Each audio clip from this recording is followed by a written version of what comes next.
3. Good afternoon. I'd like to call this meeting to order. Time is now 4:30. Roll call. Tina, aye. Danielle? Here.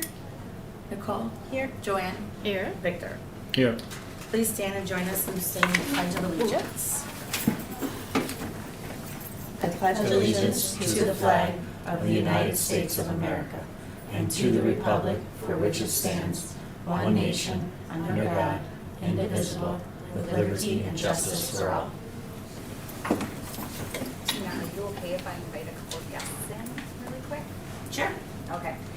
We just have a couple of guests here that just wanted to spread a little holiday cheer. Oh, good. Come on in, guys.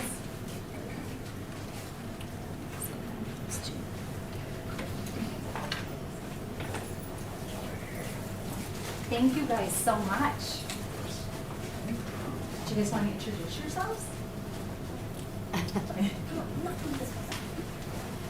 I'm Bailey Katz. Daily. I'm Hi. Lexi Plants. Hi, welcome. And I'm Aubriana LaBelle Jackson. Hi. Hi. Tim Wagner, the choir director. Hello, Mr. Wagner. Mr. Wagner. So we've got a couple songs for you guys today. We're going to start with some holiday tunes.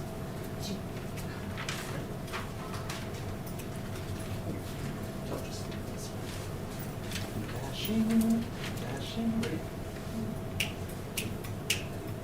Dashing through the snow in a one-horse open sleigh. Over hills we go, laughing all the way. Bells on bobtails ring, making spirits bright. What fun it is to ride and sing a sleighing song tonight. Oh, jingle bells, jingle all the way. Oh, what fun it is to ride in a one-horse open sleigh. Hey, jingle bells, jingle all the way. Oh, what fun it is to ride in a one-horse open sleigh.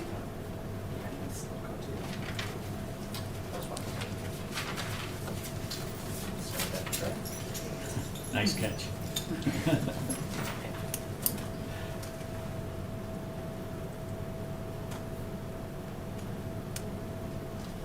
And this next tune is one that we're actually preparing for our winter concert tomorrow and for a event next week over at Central called Holiday Happy.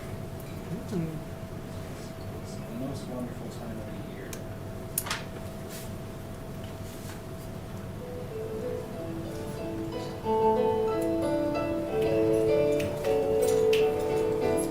It's the most wonderful time of the year, with the kids jingle belling and everyone telling you be of good cheer. It's the most wonderful time of the year. It's the happiest season of all, with those holiday greetings and gay happy meetings when friends come to call. It's the happiest season of all. There'll be parties for hosting, marshmallows for toasting, and caroling out in the snow. There'll be scary ghost stories and tales of the glories of Christmases long ago. It's the most wonderful time of the year. There'll be much mistletoeing and hearts will be glowing when loved ones are near. It's the most wonderful time of the year. There'll be parties for hosting, marshmallows for toasting, and caroling out in the snow. There'll be scary ghost stories and tales of the glories of Christmases long, long ago. Long ago. It's the most wonderful time of the year. There'll be much mistletoeing and hearts will be glowing when loved ones are near. It's the most wonderful, most marvelous, most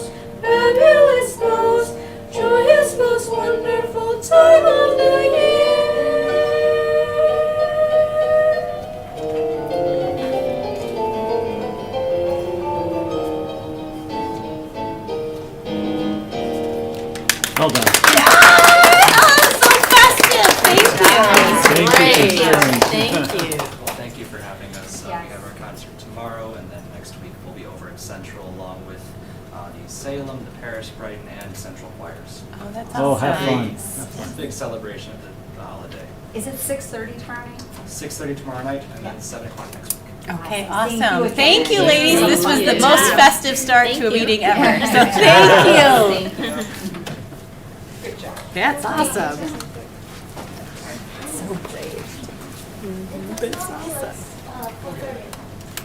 Thank you all. Have a good night. Thank you, Mr. Agrig. Break a leg. All right, number 4, approval of the agenda. I'd like to make a motion to approve tonight's agenda. May I get a second? I'll second. All in favor of that motion, say aye. Aye. Aye. Any nays? Motion carries 5-0.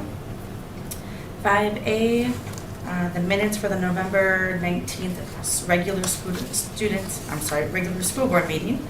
I'll make a motion to approve those meeting minutes. Seeking a second. I'll second it. All in favor of that motion, say aye. Aye. Any nays? Motion carries 5-0.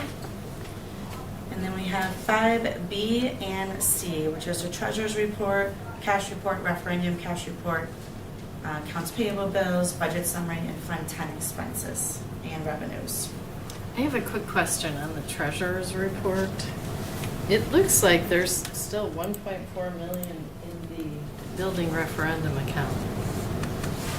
But I thought that was empty.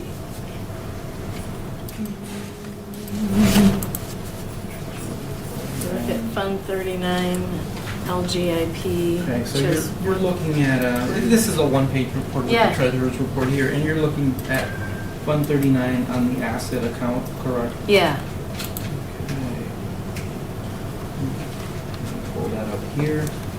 And that's actually on my budget update, just how we finalized all the referendum expenditures, and so we're drawing those funds down. Are you seeing here the, see down in the bottom section, it shows the LGIP. yes, Minus 1.7 million in Fund 10. And then Fund 39, it shows 1.4 million, 8497. and that's the beginning balance as of November here. So I'm looking at. 39. Well, it Okay. says ending balance, that's why I was confused. In the far right column, do I have a different report? No, you do, you have the correct one, because I'm seeing the same amount here. I'm seeing 39, Fund 39 asset account, and it's up towards the bottom, it's the fourth one near the bottom here, and it Yeah. shows the 1.48. Let me look into that, because we have drawn that down. LGIP has 2 accounts within its structure. So one of those is the nesting account where all the aids come in, and the other one is the building referendum account.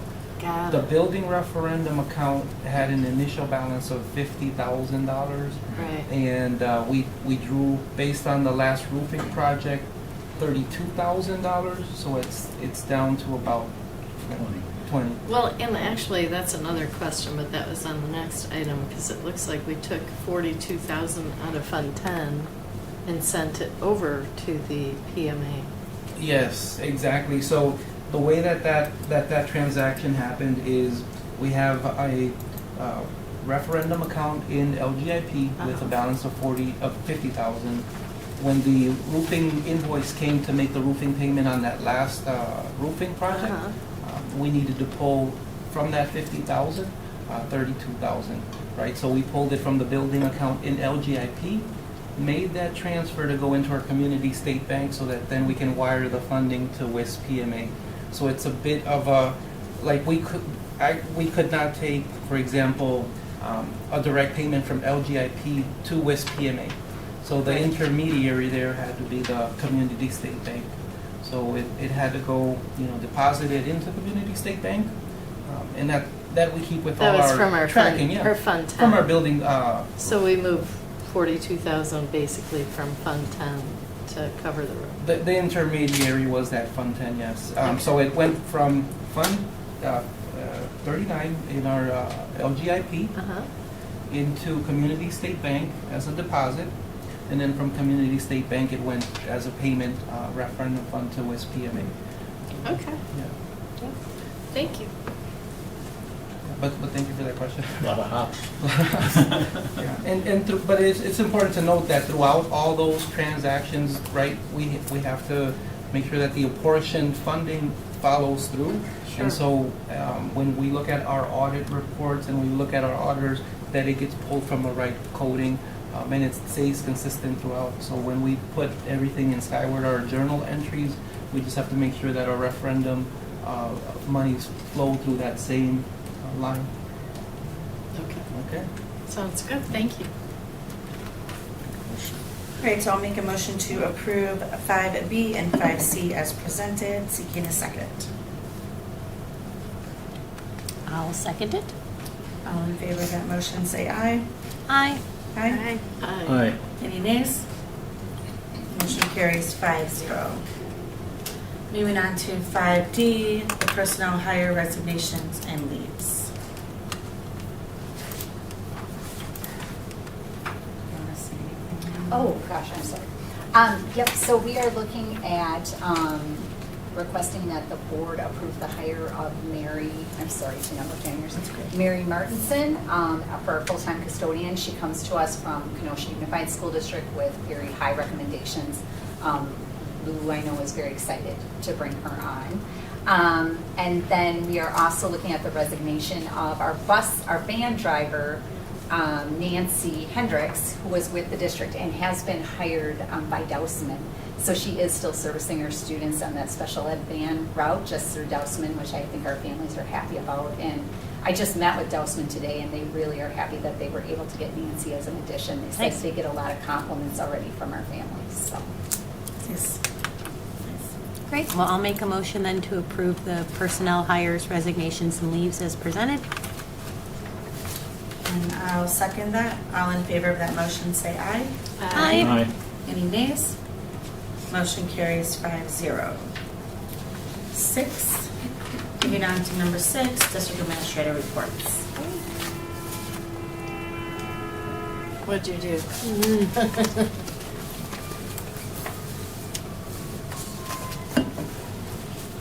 So I just need to change my room.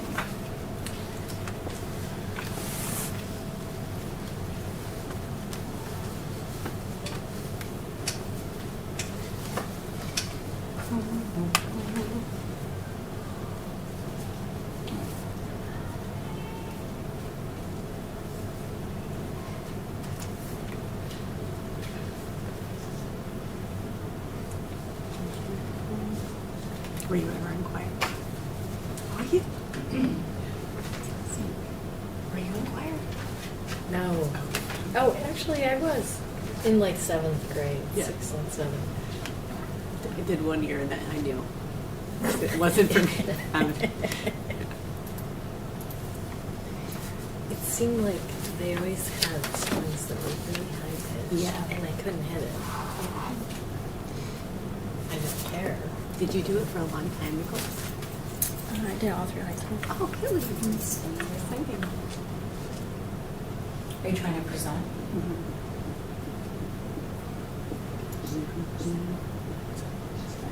That's a fun skill. Oh, I wish I was like actually good I'm at trying to singing. share my screen and I'm getting the, Yeah, it's Oh, actually it's the ones where you thinking have about to it. try out.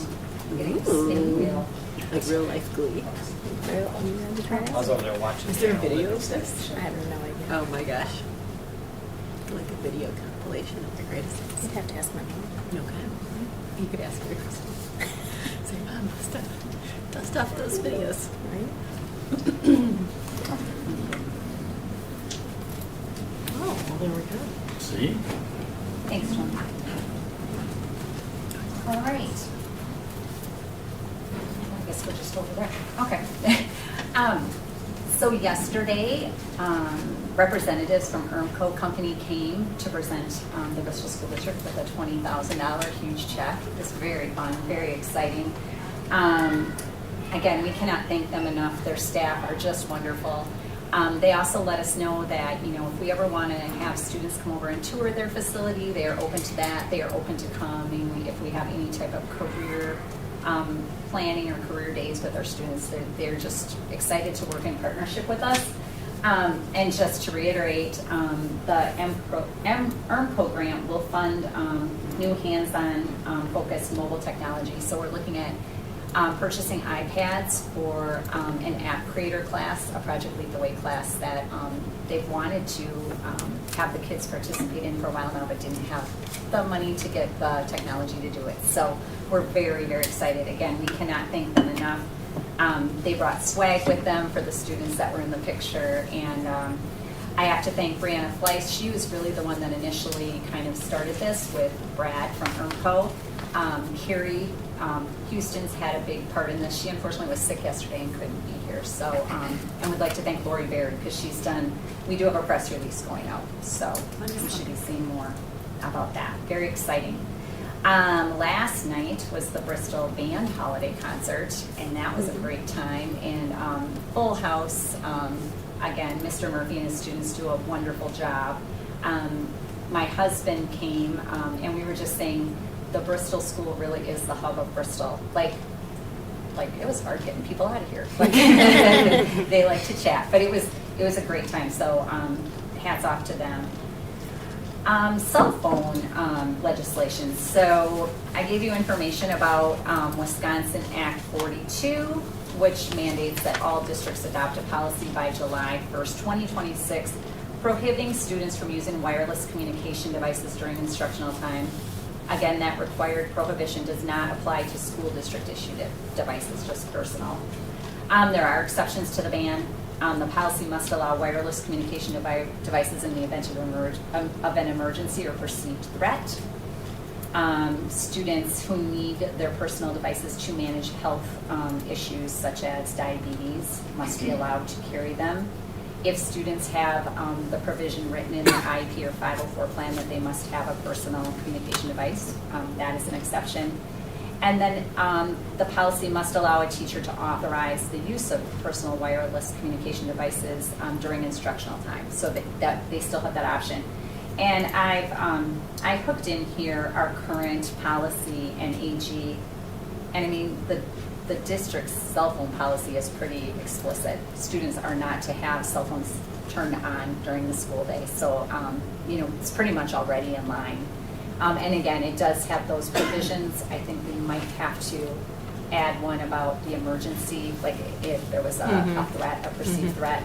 It's already got the provision in the AG and the policy, I think, around the medical exemption. So again, the district's in pretty good shape on that. The one thing it does not, this policy does not do, it really doesn't define what instructional time is. But again, it does give the teacher the option to allow students for instructional purposes.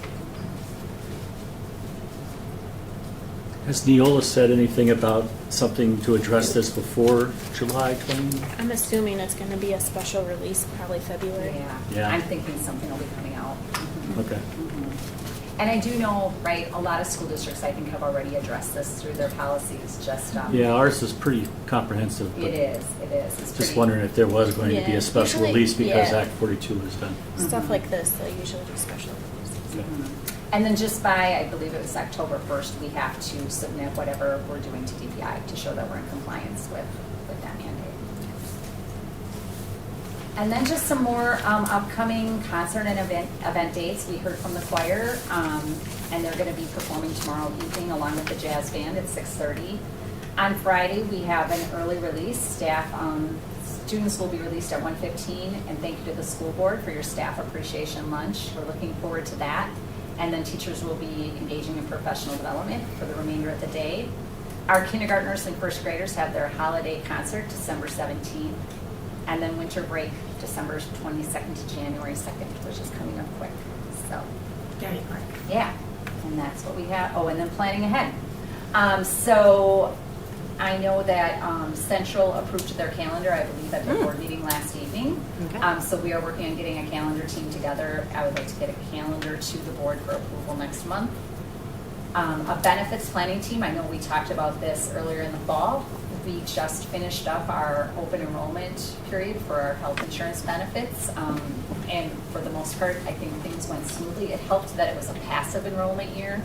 And a big thank you to Jorge and Jean and Lori for all of their work, just double checking that we wanted to make sure that we had in writing from every employee what their choices were, even if they weren't changing anything. Just that documentation. So those 3 staff members were integral in getting things done. But as we talked, I think moving forward, we would like to get a benefits planning team in place to take a look at, what's sustainable, what is not, what are options that are out there. I received something from Frontline, from the Frontline company just today, and I do want to check it out.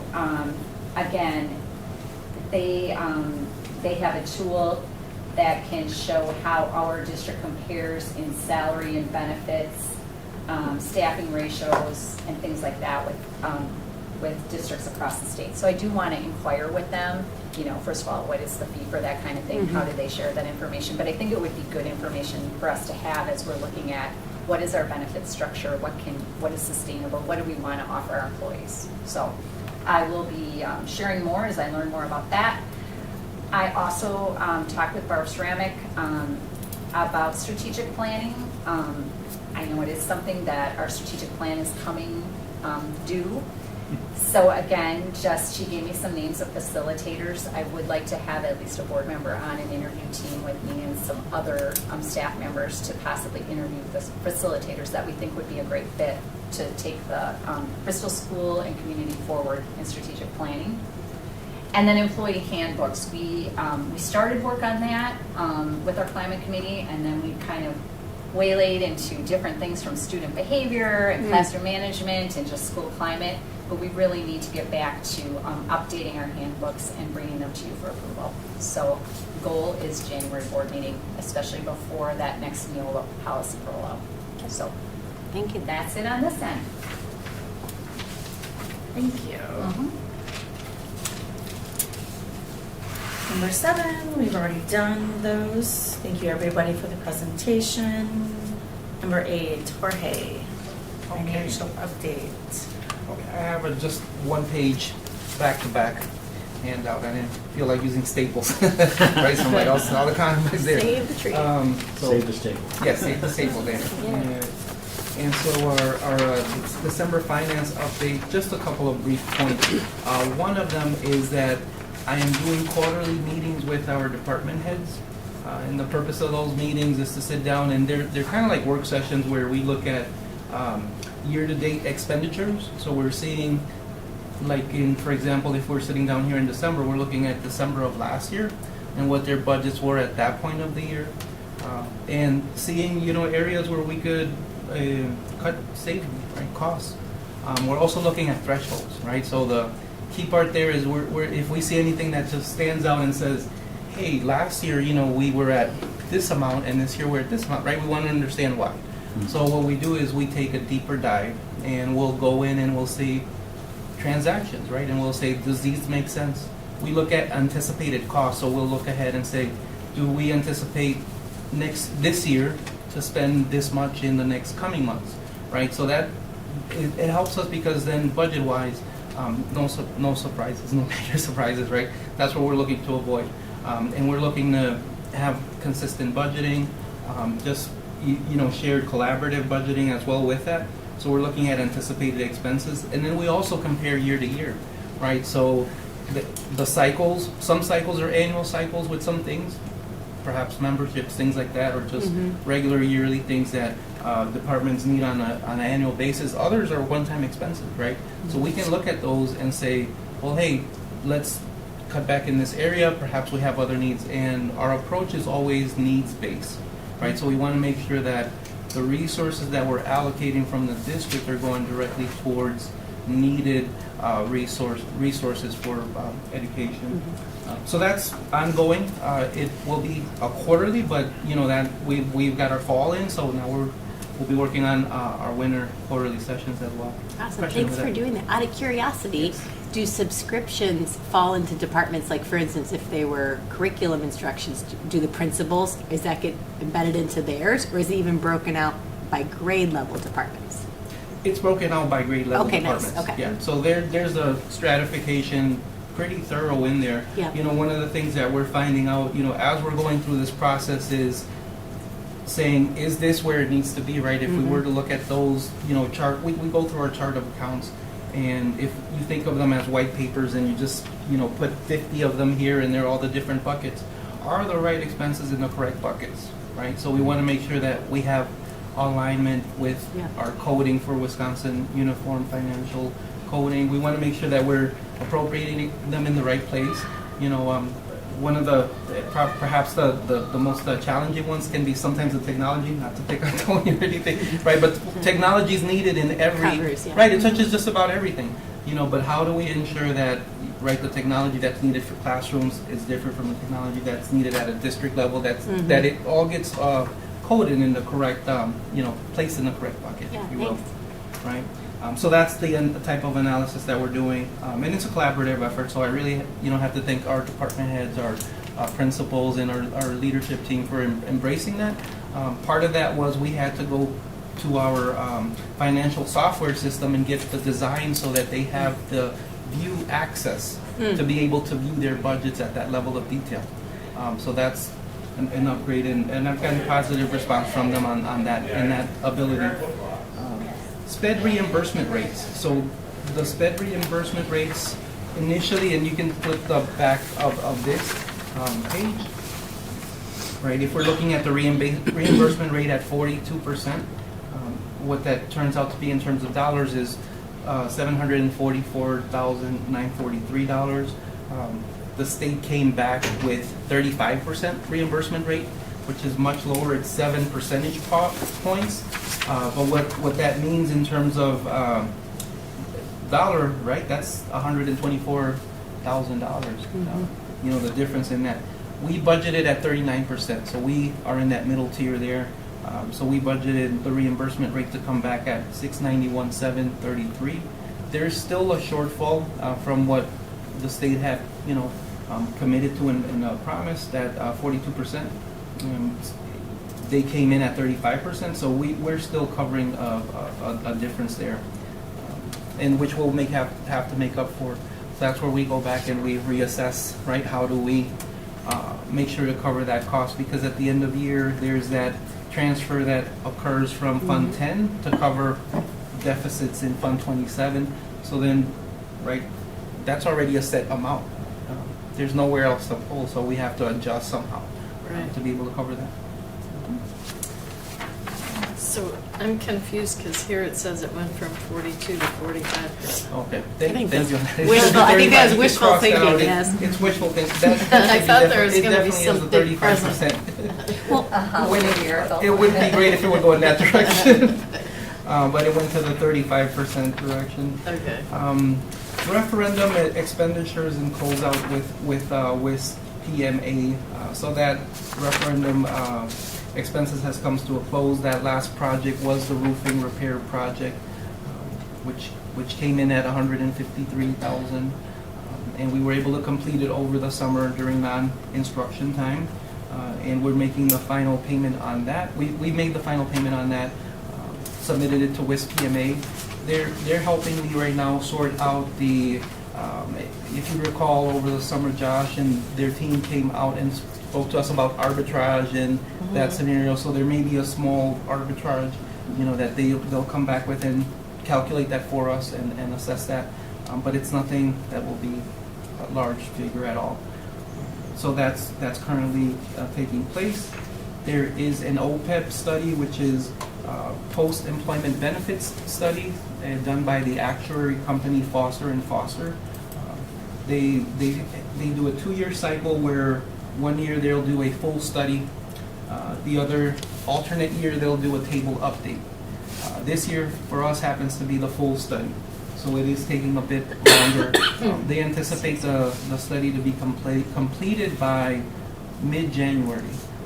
That study will detail all the post-employment obligations that we have as a district commitment-wise.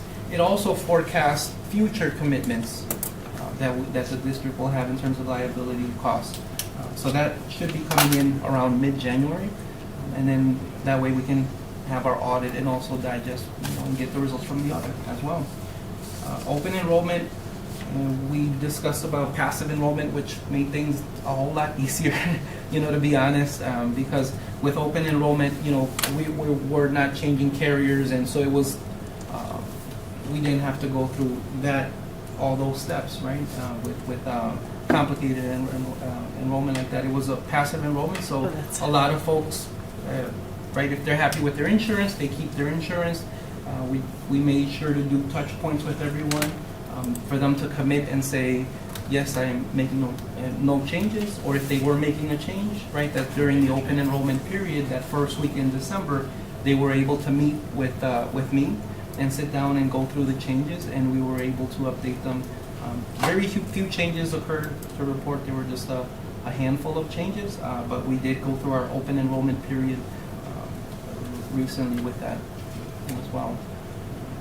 School funding. So one important thing I did want to note, and you may have seen this on our budget report with the summary. So it's that BOE budget summary by fund report,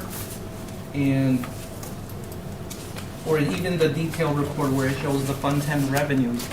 And so what I want to highlight there is that school districts in Wisconsin are typically back-aided, right? So what that means is that our revenues tend to come in the bottom part of the year, although our major costs are up front, right, in getting ready for school at the start of the year, right? And so that's why you'll see the 200 groups there on the account General Fund 10. You'll see that the unencumbered amount currently is $5.5 million, right? Because we are yet to receive those funds because of the schedule of when those are dispersed. And so therefore, currently we're at 1.54 on what we've received in terms of, let's say for example, that group with the 200s, which are our local municipality taxes, right? So there's a schedule to that, and currently we're back-aided on that, so we anticipate to see those in January. But just wanted to give you a heads up why the budget looks that way, right? And particularly through these December months until we get into the January. And then lastly, just a lot of reporting with reporting season around budget time. So we have Medicaid reports, the meal food service annual reports, the IRS quarterly. So just a lot of state reporting, federal reporting.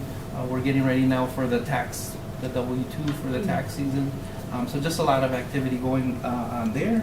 And then also just a quick note is that as a first-year business manager, I have a mentor through WASBO, which is a great organization. They have a lot of resources, just digital, in person.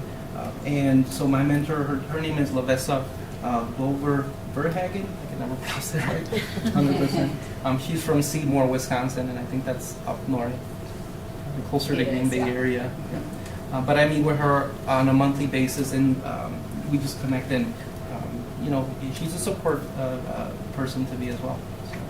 So just wanted to give you kind of an insight on some more updates on the district finance that we are working with. That's great. I have a question about the shortfall. I know you're saying you're going through the budget to figure out how to deal with that.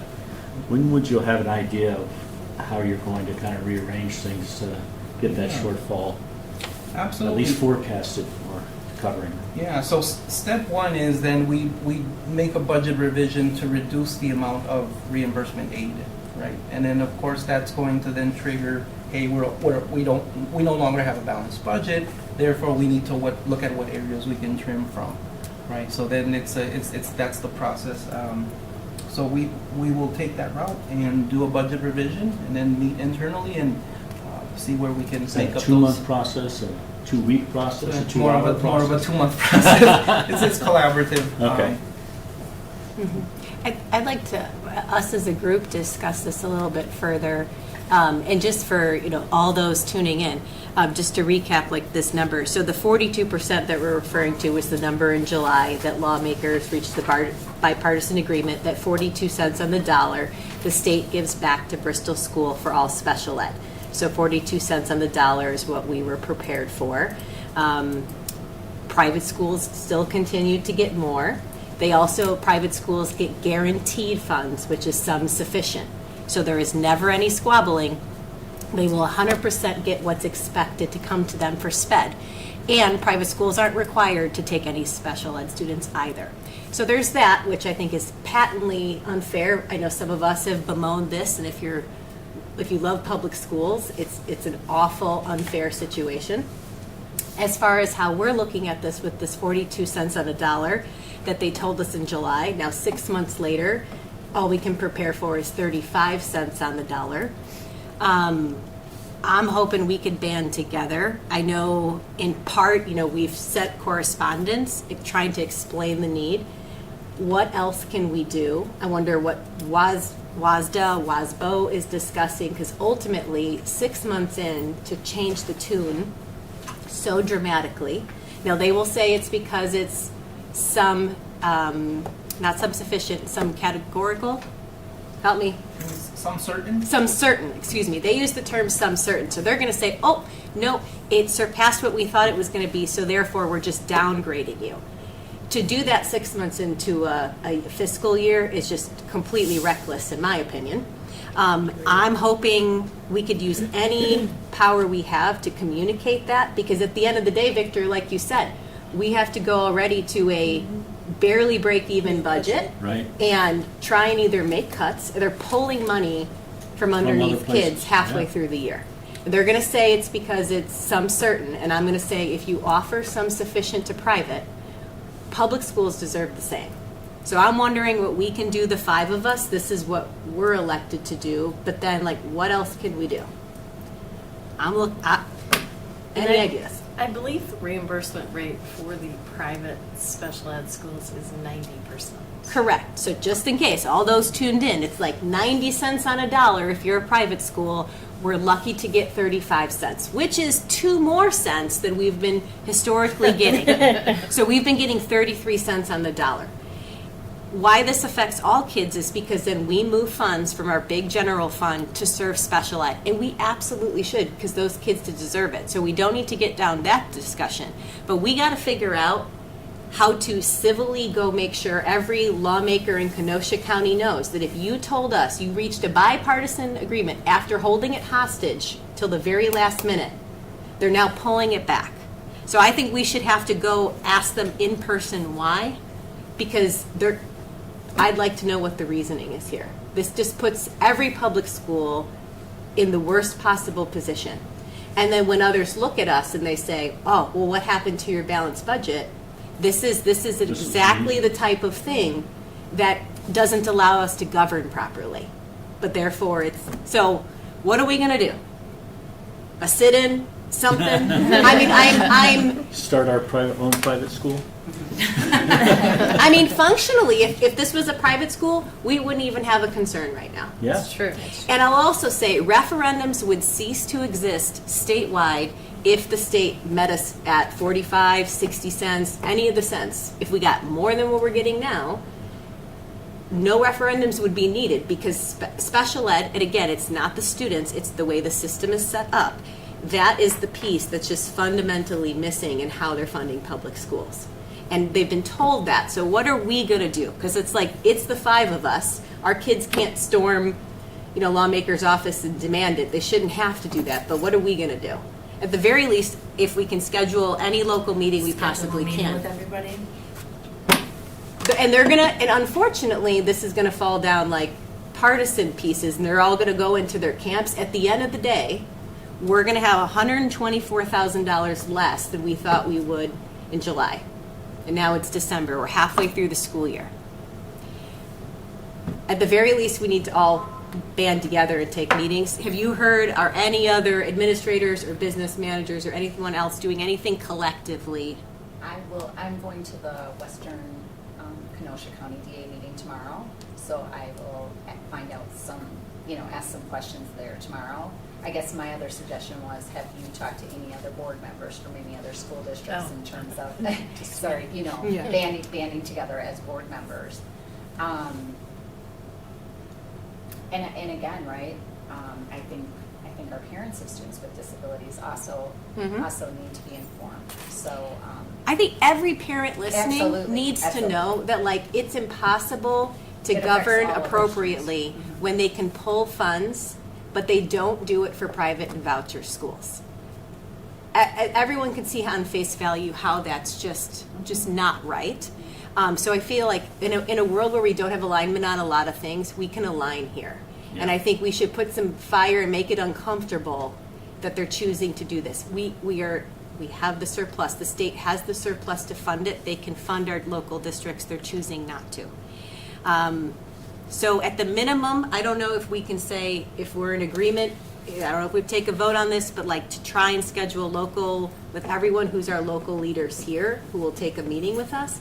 I also think if in January, we have no resolution to this, I think they're discussing whether or not they're gonna hold to their promise of what they told every school district in the state. But if they don't, I think we need to communicate this to parents in a separate correspondence that functionally says, we're gonna do the best that we possibly can, because that's what I've seen in my 2.5 years on the board. That's all I've seen is, Victor, what you asked, what are you gonna do when money's pulled back? I've seen our educators just continue to rub 2 pennies together to make it work, because that's what they'll do to have a good, positive experience for our students. But it's not right. So I think we need to communicate it to parents in a formal I communication. was going to say that, well, not only this, but the results of whatever we do, it's probably a good thing to get out onto social media. Can we get on the dockets or schedules for our local representatives? Well, I'm sure we could. They have one little piece of power. Yeah. But it's a good start. I'm all for it. And as you know, I reached Yeah. out to you about this as an issue that, and I think you sent me information that WASB's working on it too. I'll say that WASB and those who love public schools have been clamoring for years that there's 2 systems that fund private schools and vouchers, and systems that fund public schools. And this isn't like the most exciting dinner table topic, so people don't know about it. But as long as that continues to exist, you look at a public school and you think it's one thing when it's very difficult, near impossible to govern, when you just poof $124,000. Right. And I understand that they have one piece of it. All we're asking them to do is say, you agreed to a bipartisan budget, now they'll fund it vote to fund it at the actual number you told us. I'm not asking them to go to 90. We did, they ignore that. But like, It would be nice. just give us what you promised us on July. Because it's now December, and what are we cutting? I also think people don't realize that with our federal funding, with our IDEA federal funding, there is a set-aside portion. So depending on the number of students that we have and the number of students that any private schools in our attendance area, any students they service, we give a portion of our federal dollars for those IDA funds to our private schools that are servicing students. So that's another piece of money. On top of. Right, On right. top of that, we also have to provide an evaluation for each one of their students. Exactly. And some And don't that even is- live in our state. Right, and that cannot be used out of that federal. Right. Right, those have to come out of our local dollars, you're correct. So I agree. I mean, I think. And again, it's we nothing to do with absolutely- the students or their families Right, at all. right. It's absolutely. But you have to first inform people that there's a problem Yep. in a way that they can understand it. And you have to recommend what they can do to help with that problem. Call your local state representative. And Yep. demand that they, fund at the, like you said, fund at the budgeted level for this year. I'm all for that. As a school board, communicating out there, hey, we need your help to mobilize to make sure that we get funded where we should have been funded. And actually, that's a really good idea, is to do it in some sort of, easy to read Right. Yeah? chart with maybe an email or a message to all of our Here's where you- community Yep. members. Here's what you tell them. And tell them to contact our Yeah. representatives. Yeah, and again, they're gonna say, oh, it's more than we thought. This is just coming down to an integrity piece for me. You came down to a number, you need to honor the number. and they're putting all of these local districts in such an awful situation, and it trickles down right to the students. So I am, first of all, this is an excellent update. You're modernizing and doing a lot of great things within this, so I appreciate that. I am more than happy because I am particularly passionate and honked off at this situation. I can help make a draft, and we could do what we did in January where we formally approve it. But if you can get us, whether it's our state senator for this region and local representative, yep, we all five, if whatever we can do to make it happen, I think we need to make it happen. It's just midway through a year. Yeah, 100% agreement, you know I am. I think, though, we're gonna have a hard time unless we reach out to the community. Yeah. We're gonna have a really hard time getting people to come and listen, even Well, if can we we have a rep. maybe even bring in Salem and Central and just for this heat, make it Let's get a meeting, and Madam President, what we could do is if we have a scheduled meeting, we can communicate with everybody like right here in our conference. And maybe they can join us for that meeting, Definitely. because our kids Okay. deserve First, it. yeah, For again, sure. I'm just gonna say, first step though is we gotta get the word out, right? Let's get the word out. Great. If we need to draft something, more than happy to help try to draft a simple message of why we're not funded. And now we have a shortfall 6 months in, and this is why. Okay. And then what they can do to help, and then we can also say, here's what we're doing. We're meeting with local government officials that have an impact on this. We recommend you tell a friend, and they tell a friend, and so on and so forth to get this straight. Okay. I Well, agree. I'm more than willing, because I'm always say, if you volunteer an idea, you have to actually, contribute to the work. So I will help draft it, and then I'll send it to, because it will come from the Board of Education. Because I also think it's our place to do that, because is. administration often gets a different viewpoint than if it comes from us. Correct. So that's, Sure. thanks for your support. I think our kids, I know we're all aligned in that. Kids deserve it. They deserve the same thing as any private or voucher kid showing up. So, thank you. Jorge, thank you. Do you have any more to add to your financial update? No, that was the last piece, thank you. Thank you so much for that. And you said we ended at 39 or 35? 39, budgeted Oh. 39. Oh, budgeted 39. We budgeted 39. But Yeah. we actually are getting 35. Yes. As of now. Gotcha. It could go down to So back it's to at 33 70,000. cents. Right. All right, moving on to number 9, public comments. No public comments? Cheryl, you want to talk? No. I got nothing. All right. Moving on to 10A, supplemental policies to accompany Neola policies.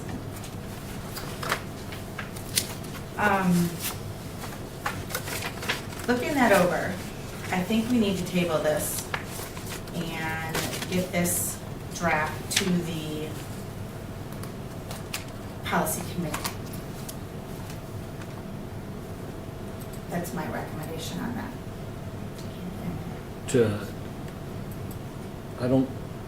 So I would push back a little bit on that and say that the supplemental policy isn't a policy committee decision, it's a board decision on whether or not we have that.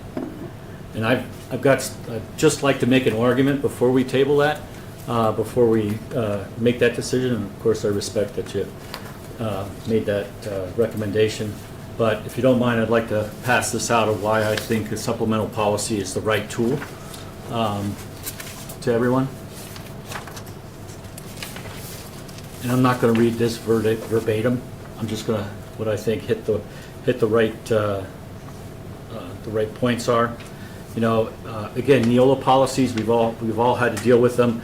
They're templates, they're not mandates, they're very broad, and the language is again very broad, and they're designed for a large swath of many different types of schools. Wisconsin law makes the board, not this board, not Neola, the governing authority for all policies, right? So we have that responsibility, and no vendor, Neola especially, cannot override this. The supplemental policies allow the board to clarify expectations without breaking the Neola sequence. We don't want to just throw away the Neola, we want to enhance it. We want to make sure that our administration and our parents and students and everybody involved know that what the expectation is very clearly. Supplemental policies do not conflict. They should not conflict with Neola. They should be in line and enhance it.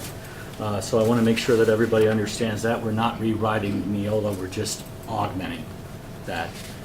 This approach protects the district, the board, and the administration, especially, and I was having some conversations with Michelle as well, Dr. Schmidt, excuse me, as well, and saying, look, I don't want to put the administration in a situation where they're not clear about what they should do.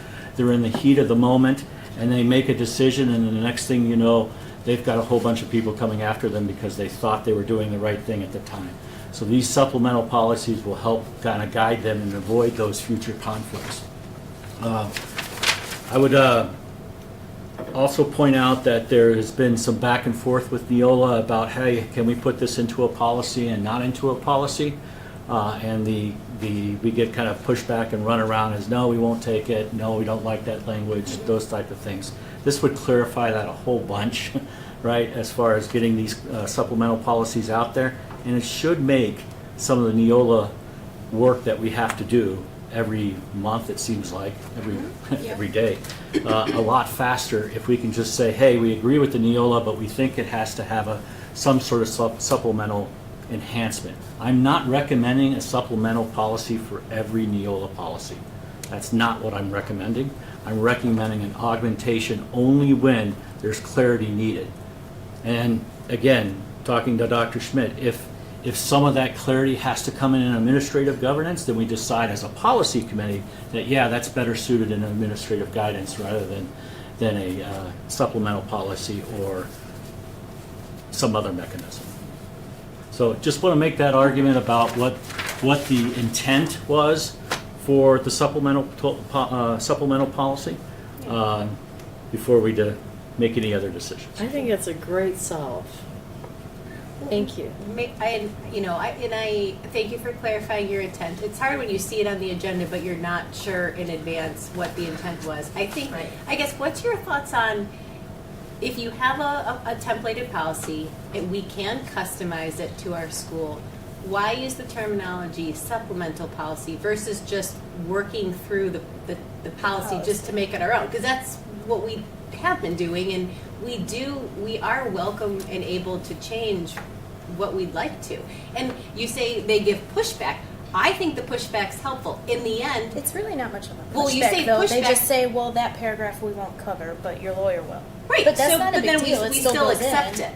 I think using the word supplemental, I'm uncomfortable with, only because it's like, are we layering on layering? Why don't we just say what we're doing is, as a board, we are comfortable exploring language that is with it outside of the template. I mean, we should, we have been doing that. But even when we met with Tim this last run, he's like, oh yeah, yours is different here. So over the years of Bristol, they have been tailoring it.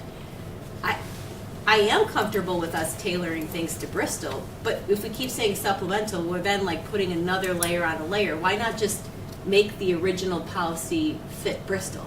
Well, that's what Yeah. the intention of the supplemental policy is, that it Okay. is Bristol. It isn't a wide swath of schools that's making a decision about, what is a community school and what is a community decision or Yeah. having community input too. What does a library policy really involve? We talked about this at the very onset of our board meeting, is that we are a very strong community, and our policies and procedures and need to reflect this community, not a community up Yeah. in Grafton or Green Bay. This is the Bristol community, and this is where those supplemental policies ensure that it's specific to our community. Right. Would you accept the board's position of governance, though, that we're committing to, when it goes through the policy committee and then, we do our first and second reading, we have all those opportunities to take the numbered current policy we have and just make it right. Using the I words. haven't seen that happen yet, and especially in the first time I've gotten into the policies. Again, I've got a learning curve a little bit, I'll Yeah. admit to that, but I have not seen some of the recommendations that were put forth be accepted by Neola, and instead it cost us money to go out to a lawyer to say, hey, is this okay? And I don't think every policy needs to go to a lawyer. It just needs doesn't to be. actually, and Tim said that it doesn't. We just have to make sure. But I've heard that excuse from this board that, hey, we should really run this by the lawyer. Well, I mean, if we're talking about like what you drafted, I would say like something to that meat and potatoes, it absolutely should have a legal review. If it's such a substantial change, I mean, I would tell you, I would want to know where our liability is open. And then where does our liability come with a supplemental policy? So if we do this, and we do have to go to court for something, and we have a supplemental policy, does our lawyer cover with that? Well, our lawyer covers whatever we need We just pay- protection we for. pay for it. Right, we pay. Okay, so even Right, if we but- put it into our policy, she's gonna have to cover But why whatever we would put we it have into. policy, AG, supplement, handbook, employee handbook? Why would we have all of those instead of just having policies, AG, handbook? I guess I would just Yeah, that's ask, where I'm confused too. a policy, the policy meeting didn't happen on Monday, right? So I do hope that'll happen right at the start of the year. And I think that again, the goal was for you to see up close how that process works. You say that it hasn't happened as far as accepting recommendations. With the social media one and others, we did incorporate a lot of the language that you really thought through, and we included that. But Neola said no to And that but language. that's their position. Like, they're gonna take Right. the legal But position we to still were say, able to put it in. right, so we can We still do that. eventually put in a version of it, yes, Yeah. yes. So either way, whether we call it a supplemental policy or not, I mean, we're opening ourselves to whatever the new thing we create. We're liable for it, which that's how that works, and that's We're fine. liable for the Neola policies. Well, yes. Yes, we are. Yes, And but what has happened is Neola has found a niche to come in and offer this service so that boards don't have to do their own policy and their So own then, thinking. who's gonna be updating the supplemental policy going forward? The policy committee. And So then they where have are to they do the gonna s- policy and the supplemental They, policy? the Neola policy is this big. We bring this in as a supplemental policy and saying, this is what we expect. And the administrative I'm guidelines just trying bring to it in think of a even. workflow. I mean, I understand I the can- wording, and I'm just, that's a lot of work to do a policy and make sure we have it updated, and then update the supplemental policy, and then give it all to admin to do the rest of the handbooks and. I like where you're going with this, but at the same time, I think I'm lost in Tina the pointed workflow. out. Here, if- here, I'll pass this out. This is the chart, oh, I need one, hold on, so I can talk to it. What I guess where I'm coming from, Victor, is you want people to be able to go to a policy and read it and pretty much understand it. Not And only the policy, but I want it cross-referenced to the administrative guidelines Yes. and the statutes and all of those type of things. Yes. And it doesn't. What happens that- when that changes though? we- And we're What not, happens, it changes all the time. They do, Every- yeah. they- it does, but we're not legal, we're not attorneys to change all that stuff. And I'm Where gonna be Neola verbal. where If- Neola changes that for us. If I were a parent, I wouldn't want to look in 6 different books. I Well, would want that's to where look I at was one. going. I think there's a lot of merit to a good chunk of what you're saying as far as the underpinning value of it. I think what I'm trying to articulate is, let's work within the framework we have, but then we can continue to customize a policy to fit our school. But calling something a supplemental layer on top, I think that let's just say an issue comes up on, I don't think it's necessary, and I think it muddies the waters for us positionally. Respectfully, I disagree, because I think there's local clarification, definitions that are in the Neola policy that aren't clear to many people when you're reading that through that, and expectations aren't there. They might not be there in the policies, but they might be there in the AG, they might be there in the employee handbook, and they might be there in the student handbook. They're not pulled together in a consistent format today. Right. Now, we can work towards that, right? But they're not there today. What if we have the policy meeting in January, so you'll have that in your experience banks too, of just seeing how that work flows. But then I feel like you have to, like, we're talking in generalities, but I'm working from the example of, like, with the social media one. I think that worked exactly to plan. you had some concerns that there were some areas that Neola wasn't as comprehensive and you wanted it customized. You wrote some sample language, the policy committee looked at it, then we as a board discussed it, and then we approved it. Like, to me, that workflow, Yeah. like, that's working exactly how it is. So then when I hear you saying, well, I feel like we're not able to customize, I just saw an example in November where we did. And So I'm pretty sure even in the past year, we've wiped out sentences and reworded it in the committee. Now, look, what I've heard and seen, not to disagree openly, challenge, but I'm going to say what I've seen is words like may to shall, would to could. Right. You know, those are the things I'm seeing coming through when, you know, when we looked at, you know, some of the policies that were coming forth. Again, my first venture into that is that, you know, we look at the things like academic honesty. We have several policies and guidelines for academic honesty, right? But you can't look at the Neola policy right today and say that here's the other things that are supplemental in it. So when you talk about a parent going to one place, that's not where they're going today. They've got to go to 2 or 3 places in order to get that information about what academic policy is, or academic honesty is. I'd be curious, like, so like, let's say when we have this current packet we're working with, and then, they'll drop the new packet at the start of the year. I'd be curious, like, what percentage of those you feel like they need supplemental? Like, are we talking 1 out of 25 policies, or are you feeling like it's every single one?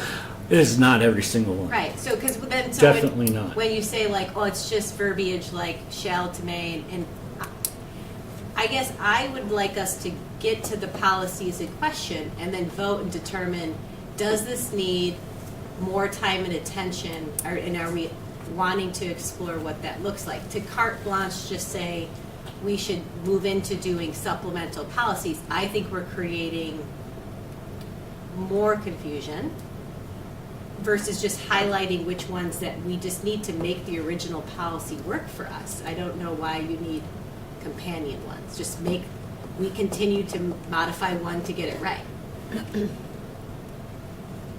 So, I don't think what I haven't seen us get what we need from Neola in order to do that, other than the cell phone, or not the social media, Yeah. and that costs us money to do. and well, also it's it's a cautionary position. To me, I will take the cautionary approach of I'm not an attorney, so if we're going to modify our policies, supplemental or the original, I want to know, is our district protected? Because ultimately, it doesn't cost me any money if we get sued. It's costing the district. So if it costs $200 for a lawyer to spend 1 hour looking at it, I will say that's my posture to say yes to the $200. So I guess I don't disagree with that posture, but every time I've said, hey, we should do something like this, it's like, But well, that then we was got to also send it new to a to us, so it was like Hold a, on, I'm let's- not done. Sorry. Every time that I've said, hey, we should do something or have it looked at, well, then you've got lawyer costs, and we don't have the budget for lawyer costs to do all that. That's not a reason not to be more specific and give that. Sorry, go I ahead. agree with that. But at the same time, I do think that anybody, myself included, you go to look at a policy, am I gonna look at the other 4 layers? Maybe. I should. If the Neola policy, if that's where everybody starts, the Neola should have those references in there. Please see X, Y, Z. 100% Now, I agree.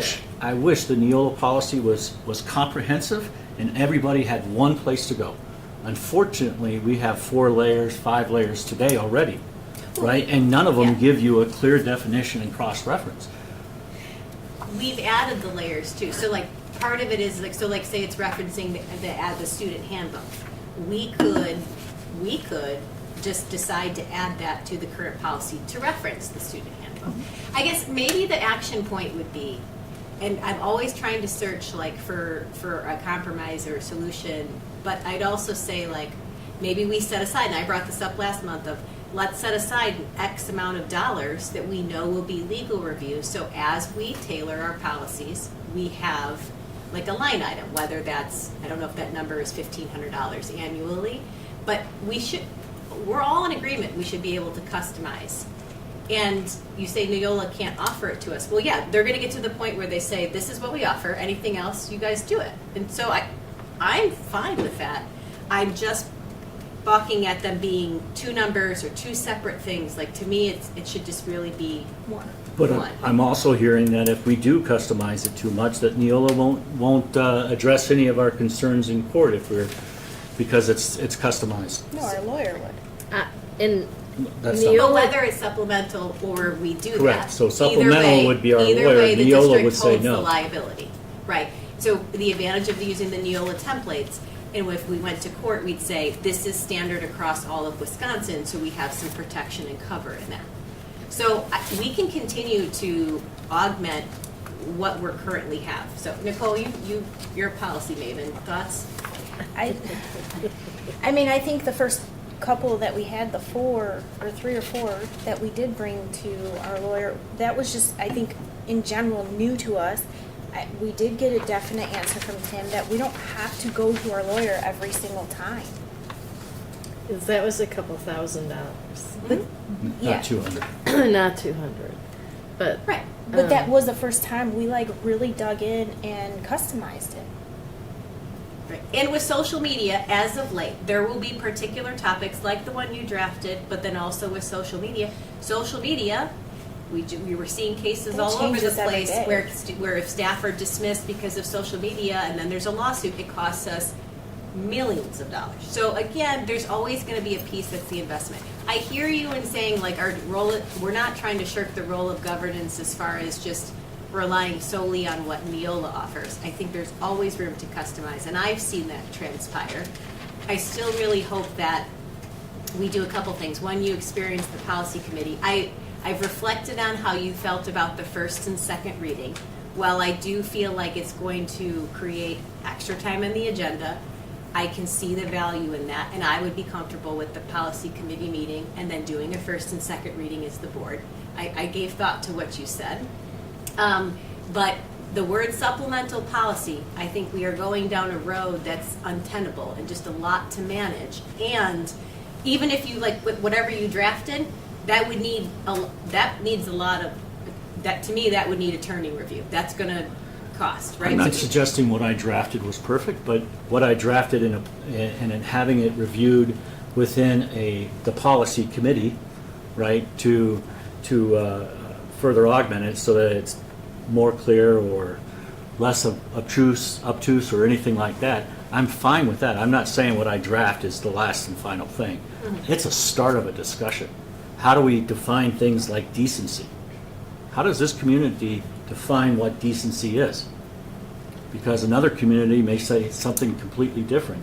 You know, those are the kind of things that Neola has in it, but they don't cross-reference about it because they have to believe it so broad. If we don't address it as a school board in our policy, then we leave it open for interpretation. That word can be interpreted to anybody differently. It doesn't have to be a That's community. why- Between you. I mean, that word Exactly, can be that's why we need to everywhere. document that. So I do have a motion on the table the motion to table 10A. Well, well, we're still discussing, which is Yeah. fine too. let's. There's no And just to second. clarify, Neola does not provide us an attorney to represent us in court if somebody were to sue based on one of the policies that we have No, brought. it's our own lawyer. It's That's our correct. own lawyer. Yeah. I just want to make that clear Right. because every time someone says Neola won't back us in court, Neola won't back us in court. They That's will- not their they will job. like- likely- Just they will looks good likely- on paper. But I they- understand that. Yeah. They would likely, like if it was a policy, they send one of the representatives to testify why the policy is such and such. So you Yes. get that expert support in that sense. And Just So- clearing up the Yeah, yes, misconception no, that that's they're right. actually It would giving be us a our lawyer. lawyer. They are not. No, it would be our What? own lawyer. That's why we're saying we can change wording in it. And that's why Tim did say we can put our own wording in it. We Yeah. don't have to And- go to her every time because she's gonna have to cover us. And Nicole, I don't want to misspeak, but it was my understanding that Tim said, like, if we're going to make a change, right, and make it more local, Bristol. that we just make sure that on that paragraph, that we just say that is not whether No, it's not I thought he Neola. said at the end, Or maybe- end of the document, Yeah. it would say Neola and Bristol, because it's Yeah. customized So, to so that it's Bristol. clear that, Mhm. it's been localized or whatever you Mhm. want to say. Yeah, no, yeah, you're right. What, Victor, if this all went swimmingly to plan, what action would you want us to take tonight? Like, is it setting aside a budget? Like, is it, are we, can we agree upon a particular workflow of like, let the policy committee make a recommendation for the future? What do we think, what are you thinking? Yeah, my knee jerk is I'm not happy that it's being tabled. I would rather have the discussion than understanding. However, if we need more time to discuss it, and if this is not the place to discuss it, then I'd like to understand how we can get into the weeds a little bit about it so that we can understand how a supplemental policy will be used, especially for clarification as it states on that governance thought, and where we need to define things like harmful to minors, what's a reasonable adult, when do we have reconsider committees with the parents to kind of help us with some of these things and what that process looks like. I think those are core to a community school, is how it reflects the community values. And not having these wide swaths of, well, what does decency mean? Because it means something different to everybody, that we have written it down and we don't get the administration in trouble because they don't have clear guidelines about what we think each of us thinks decency is. Well, I'll say that, so to me, that would be if it's a particular policy, it should get discussed at the policy committee, and then it should be placed on an agenda for us to discuss. Like, I'm all for those discussions. I'll say how this was also presented on the agenda. All we can talk about tonight is the meta conversation about supplementing policies as a whole. We would not be allowed to discuss a particular drafted policy, and here's why. If we wanted to talk about a new proposed policy, the proposed policy has to be on the notice and linked to the public so it's accessible. Because right now, we haven't met the requirements to do that, like to discuss a particular policy. The idea of putting it on the agenda was to have the conversation and understanding of this board that the supplemental policy was an option for us, Yeah. not for discussing a particular policy that was put forth. Okay. I couldn't tell, just based on how it was in the Google Drive, I had no idea what was transpiring, right? So it's just Now, like, what we used as, hey, this is kind of some of the examples yeah. of where we could use more clarification, that was in the information that was provided. Got it. Okay. So that was just an example of where. Okay. Here's how a supplemental policy can help us. Okay. So, what action would we take tonight? Because,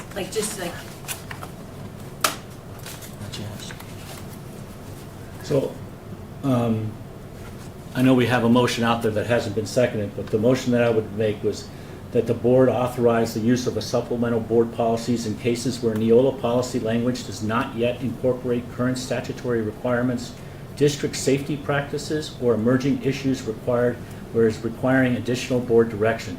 Supplemental policies shall clarify but not replace existing Neola policies and shall be used when greater specificity is needed to fulfill the board's governance duty under Wisconsin law.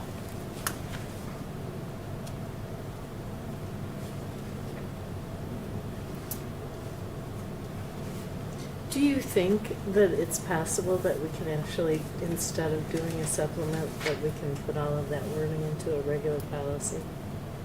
Or do you think it's actually prohibitive?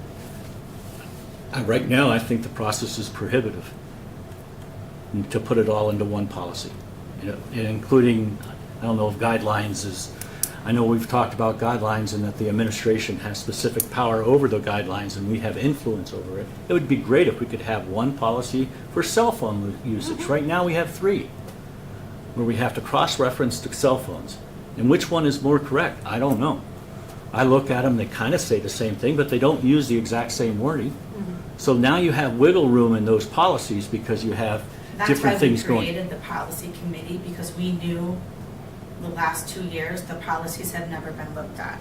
Yeah, I So that's agree. why we created the policy committee, to start getting those policies in front of an eye to get them updated and get them cross-lined. We do know that the AG policies were 3 years behind. They weren't, they I mean, there's have still not been been so much updated. work done, and still, I mean, the handbook's still. Correct, the in handbook work hasn't been then. updated in Yeah, we talked about, 5 years. And the Yeah. employee. and how do we line that handbook to everything else that's in there? So, but that's why we it's created the difficult. policy committee, to get those policies in the face of everyone, to know, are they in line with everything else, or everything else needs to be in line? Well, But that doesn't happen overnight. no, There's and I'm no- not, there's I'm not no way it's gonna suggesting, happen overnight. I'm not suggesting that it does happen But I think overnight. adding another layer on top of the policies, the AGs, the employee handbook, the student handbook, would be, I think we agree. much. I think we agree more, and I think we're stuck on, I know I'm personally, I am not comfortable with the word supplemental. But if you're saying we want to customize and tailor it, I absolutely affirm that, you know. So to me, I would ask to trust, move into, and like to experience the process of going to a policy committee. I don't think we have enough data points to say, I think it's a solution, and look, it's a solution, but we haven't yet specified the problem. I think we have a current thing that we can morph and make it work to what we're trying to do. If this board is going to commit to doing that work, rather than past boards who have blindly adopted, I shouldn't say blindly, I apologize, have adopted Neola policies without that specificity, then, since I've been on the board, we've always customized them. We've done workshops of 4 or 5 hours. You might of- disagree with the level of specificity, and that's your position. You can do that. I'd also say it's easy to experience what you're saying is offensive to say that we're just blindly accepting Neola policies. I've sat in policy committee meetings for the past 2 years, and we have painstakingly gone over words more than just may or shall. So I hear what you're saying, that you feel that way, but we have demonstrated that we haven't. There's still work to be done. And I would just ask you to attend a policy meeting. That's why let's table this. I think we're all in agreement. Let's continue to improve upon our policies. And we might need a budget to do some of the extra things that we're doing. But let's just have the meeting happen. But if you'd like to make a motion, like it's your prerogative to do that, I don't know. I always like to find a good working place forward, so I don't know.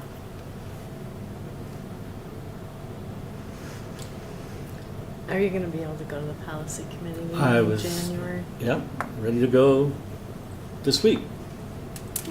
We'll get rescheduled. Do you have any other thoughts on it? Okay, so I guess I'll just say, I value your level of detail and your passion around this particular topic. I think that that's a value to us as a whole. I would like us to pick it back up in January to see if how we're working the process that we currently have is aligned with what you're hoping for, and then we all could move forward in that. So, Are you thinking of having a policy meeting before January? I was hoping before Mhm. winter break, but I've only had one response back. Okay. So there's a chance, or hoping that that will happen. Okay. I'm available. okay. So if you made a motion to table it to next month, then I would say I'll second the motion to table it next month, until next month. All in favor of that motion, say aye. I Aye. Any nays? Nay. Aye. Sorry. No, don't, nothing to be sorry about. Motion carries forward. You said aye. Yes. 4-1. Only because I think it's really in-depth. And I'm hoping that another solution will come up. That's fine. Moving on to 10B, Healthiest You renewal, Healthiest You recommendation. Okay, thank you. So based on the information that we have, in talking with Jorge, I wanted to make sure that I had spoken with Jorge, that, you know, we can absorb any increases. There is an increase in the Healthiest You bundle. But I am recommending that the Bristol School Board approve the 2026 Healthiest You renewal. Although an expense, usage with Healthiest You Teladoc is helping to keep the volume of insurance claims with our current health insurance carrier down. Healthiest You is also an option for staff who do not take the district's insurance, or staff who work full-time and are not eligible, or who work full-time and are not eligible for health insurance. Or work part-time. Although there is an increase in the usage fee for Healthiest You, like I said, I have talked with Jorge, you do feel that we can absorb the impact. I am recommending that the benefits task force that I alluded to earlier, that will be created, analyze all current benefit options to Bristol employees to determine employee satisfaction, employee usage, and costs to employees in the district. Although the district cannot engage in a month-to-month subscription, the district can end the Healthiest You renewal with a 60-day notice. The district is billed based on claims submitted, so there's not a base fee. So it's not like if we say we're done with this, we still owe them $10,000 because we didn't, go through months. So that is my recommendation. So I have a couple of questions. One, our current health plan offers the Teladoc. It does. And we give a reimbursement to those that don't take our health insurance of $6,500 a year. Is that right? Yeah. So, I'm looking at a very slim, positive budget that we started with early in the year, and it keeps getting eroded. And I think that it's a great benefit that we are able to give cash in lieu of signing on to our health insurance. But this is $15,000 a year. The people that are on our plan already have that through our health carrier. So I'm feeling like this might be an area to save some money. I agree with Joanne, though I still want to, in my mind, I was hoping to explore the timing of it in the fact that there's a couple differences between Healthiest You and then the Teladoc that's offered with our current provider. It includes behavioral, which I think is very helpful. But I would want to explore that a little bit. I'd like us to look at, and this, I'm glad thank you for moving along the benefits committee. I don't want to piecemeal looking at Healthiest You, I want to whether this is in February or March at the latest, I would like us to look at everything cohesively as a whole, as an expenditure, because I feel like piecemealing, peeling off Healthiest You, I want to look at it as a whole. That's how my mind wraps around that decision. So I would say I would approve it tonight, but I would say I would like us to put this on the agenda and within a couple months decide and keep it through the school year. But I do agree, to me it's on the potential it could be redundant, but I want to be absolutely sure. And just to back up a smidge on my statement, I don't know of any health insurance company that doesn't give the Teladoc. And I'm assuming it might be a leap, but the people that don't get on our health insurance, that get the cash in lieu, have insurance somewhere else, which means they likely have the Teladoc service already. So again, I'm looking at the expense and that we're already giving a pretty good benefit, and both on our plan and off our plan likely have that through their health insurance carrier. So it looks to me like it's redundant and $15,000. So All of our part-time, seasonal, and 1099 employees are eligible, and I don't believe part-time gets cash in lieu. Is that correct? That is correct. Right. They do not. So if we think about anyone, how many people in the building are part-time, 1099, or seasonal? I could pull up those. I mean, tables do you for know of a rough, is eligibility. it 10 people, is it 20 people? Right, so we have that smaller group, which is the seasonal, that's about a dozen, right? And then you have the part-time group that is less than 20 hours. So you have another group there, also small, but they're not eligible, so that would be another dozen or so as well. How many of them actually use it?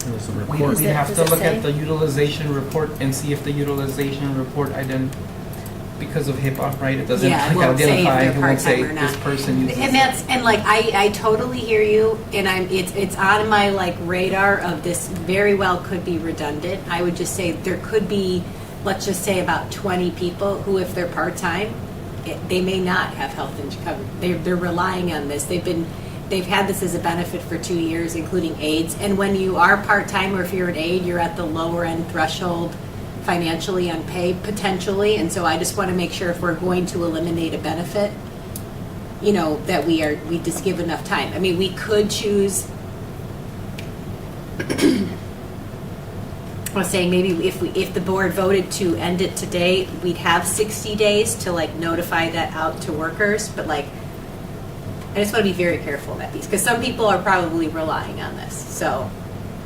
It's hard to imagine. My family is underinsured because of like our arrangement, so we don't know what people's our arrangements are. And I'd be concerned just to pull it without more notice. But it is on my watch list as potentially redundant.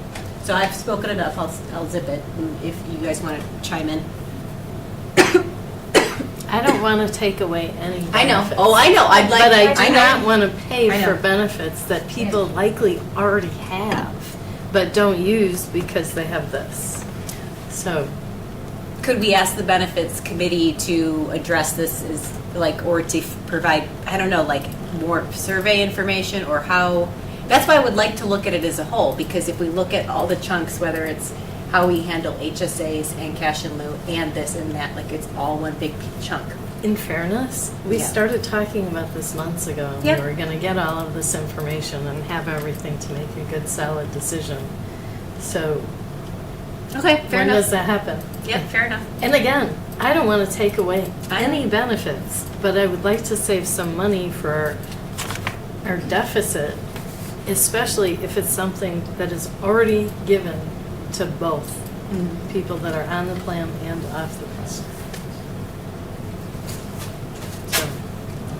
Just want to highlight one thing about whether it's through the Health ESU or through the current provider, right? A lot of these teledoc services, the cost saving comes in that it reduces those urgent care emergency Yep. room visits. And so then it keeps the behavior of your group as a whole in a category where you're getting billed less than if you would see all these invoices, right, for all these visits. So I think that's part of the intent with that teledoc service, and also access, right, as well. agreed. And that's why I'm saying though, I don't know of any health insurance that doesn't give you that. Because they all want to save the costs as well.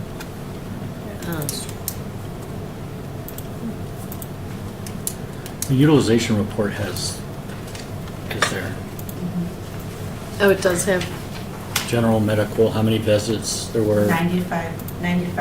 yeah, but it doesn't say like, It doesn't say if they're already covered or Right. if they're Right. just It using it doesn't. as an It's alternative. It estimated just gives you some, savings. yeah. It gives you some estimates on those savings, but it doesn't tell you if they're part-time workers or if they're Right. full-time. Or if they opted to take our Right, insurance. but or- there's, Correct. like you said, about 100, less than 100 visits for the year of January through November of this year.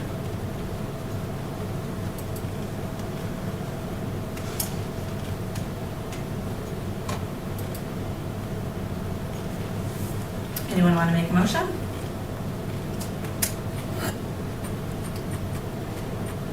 When do we have to make a decision about this in order to recoup, maybe it's the wrong word, but recoup $15,000? Well, it's paid monthly, and Oh, that's it's the paid total monthly. annual. And we. You need 60 it's- days. Yeah, notice there's no prior. month to month. So if we don't make a decision, we will then pay for January, February. and somewhere in here I saw the renewal date was today. Yes. So if we don't decide to discontinue it today, we are continuing for at least 60 days. So if I estimated this Right. right, for 11 months, just for one visit is costing us about $158. For one phone call? That's what I had too. And the cost saving for the health insurance is 43,000 estimated. And that's, claims. yeah, and that's just one phone call. So is one phone call worth $158? Do we, yeah, there's no way to know that if our, unless we talk to the healthcare company itself, if anyone's utilizing their Teladoc. And from what I recall, we didn't have much utilization of our Teladoc from our health insurance company. Right, we have been, and when this was put in place, when Ms. Medina helped us launch it, it has been messaged out to our staff, though, to use HealthySU, and that has been the messaging. So I think that's a good thing that we're using HealthySU, because that means messaging worked.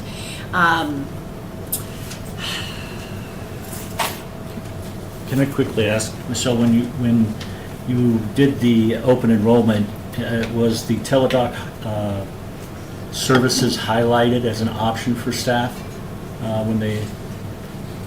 No, when we did our open enrollment, we really were focusing on our health insurance carrier. Do you want, are you staying with our health insurance? Yeah. If you are getting cash in lieu, are you hoping to join our health insurance? That was really the focus of our open enrollment. We really weren't focused on HealthySU. I did that survey earlier in the year, Yeah, right, just yeah. on, how do people feel about things. But no, I guess to answer your question, no, we really didn't focus, on HealthySU per se. Right, the core of that was health, vision, and dental. Mhm. And then a lot of the other products, right? Like, for example, if The they had Aflac Aflac products, that those, at people any pay time in for. the year, they're able to make changes. But the ones that are only now during open enrollment are just those three. Thank you. You're welcome. So I'll make a motion to approve this renewal with the caveat that when the benefits committee starts, that this be their top priority. Then if they decide that we don't need it or it's not being utilized enough, then we have the 60 days to, as long as we know for sure we can cancel in 60 days. Did they put that in writing? Yes, I do believe I have an email from Taylor. Or Beth. And no, there's no penalty. That's what I was thinking, like it would be a full year, we have to do a full year. Finish out the school year potentially. Right. So that's my motion, is to renew it with the caveat that the benefits committee would start with this benefit. And then it be brought back to us to yay or nay it, Okay. just as soon as you guys get that completed. Seeking a second. I'll second it. All in favor of that motion, say aye. Aye. Aye. Aye. Aye. Nay. Motion carries 4-1. I think the hope, yes, is that the benefits committee could get feedback, and I would just like a little bit more lead time to message it out and not do it mid-year. But I don't want anything redundant as well. I So, understand completely. Yeah. I mean, we're looking now at having to come up with I get it. 124,000. And if this is something that is already Yep. covered, Yep. and it's been talked about for months, so I- it's fine, you guys. Yeah. I think my other hesitation too is I'm trying to understand the insurance system too so if in the utilization report, it says that, like, let's say it saved $43,000. Our healthcare provider never sees that utilization whatsoever because they're standalone. Does But that? that's also total. So are people getting cash in lieu included in that 43? See, what I'm saying is, if you have it already on your health plan. Yeah. And you don't use it because this is easy, but you have it, so you could use it. But people aren't because we told them to use this. Yeah. So at some point, the only way you're gonna know is to make a change. That's true. Yep. I hear what you're saying. And the reason I voted no is because we haven't messaged to the staff yet. And if we really considering getting rid of this benefit, we need to tell them Well, it's. Well, sooner than later. Yeah. And then absolutely. I don't want to take it away right this second. Yeah. And then That's a good point. let's get them 60 days. Let's message it. Hey, Well, we're taking this test. away in 60 days. And then, Give them what the do we say? opportunity What, to use it. or get used to $2,500? Yeah. we Well- say, but at least we've messaged it to the staff. It's not like we're yanking the rug out from under them. Good point. And if we eliminate Healthiest You, though, that it is a removal of a benefit for anyone who doesn't choose to take our insurance. But then for those who are on insurance, it is the majority of the team, they still will have teledoc services. I think we just need to balance what we're able to do there, so. Right, well, and the majority, like you said, will have teledoc. You assume the law is that you have to have health insurance, so you have to assume that they do have health insurance otherwise, whether that's through Badger Care or something along those lines, they have that capability. Right. Moving on to 10C, 2025-2026 safety plan update. I'm just gonna share a copy of this with you because we were not able to have our safety assessment until today. So we had 3 officers from Kenosha County who came and toured the building. You're welcome, with Elizabeth Nielsen and myself. So, and Officer Storner is writing up his assessment of, he has a rubric that he went through with us and asked us questions, and they did a walkthrough, and he will be writing up an assessment based on his rubric. And once I receive that assessment from him, I will share that information with you in closed session because of the nature of the assessment.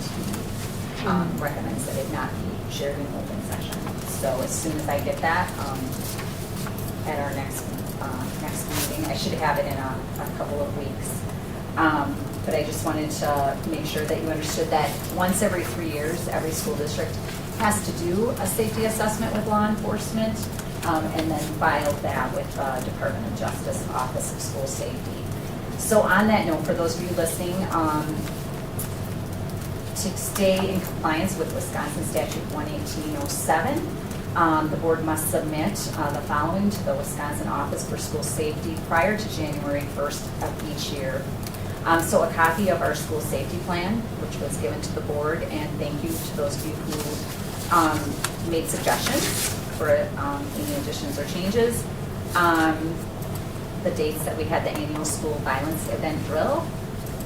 Certification that the board reviewed a required written evaluation of the drill. I did write up the Alice drill that was done in November. Every staff, all staff and students that were in attendance that day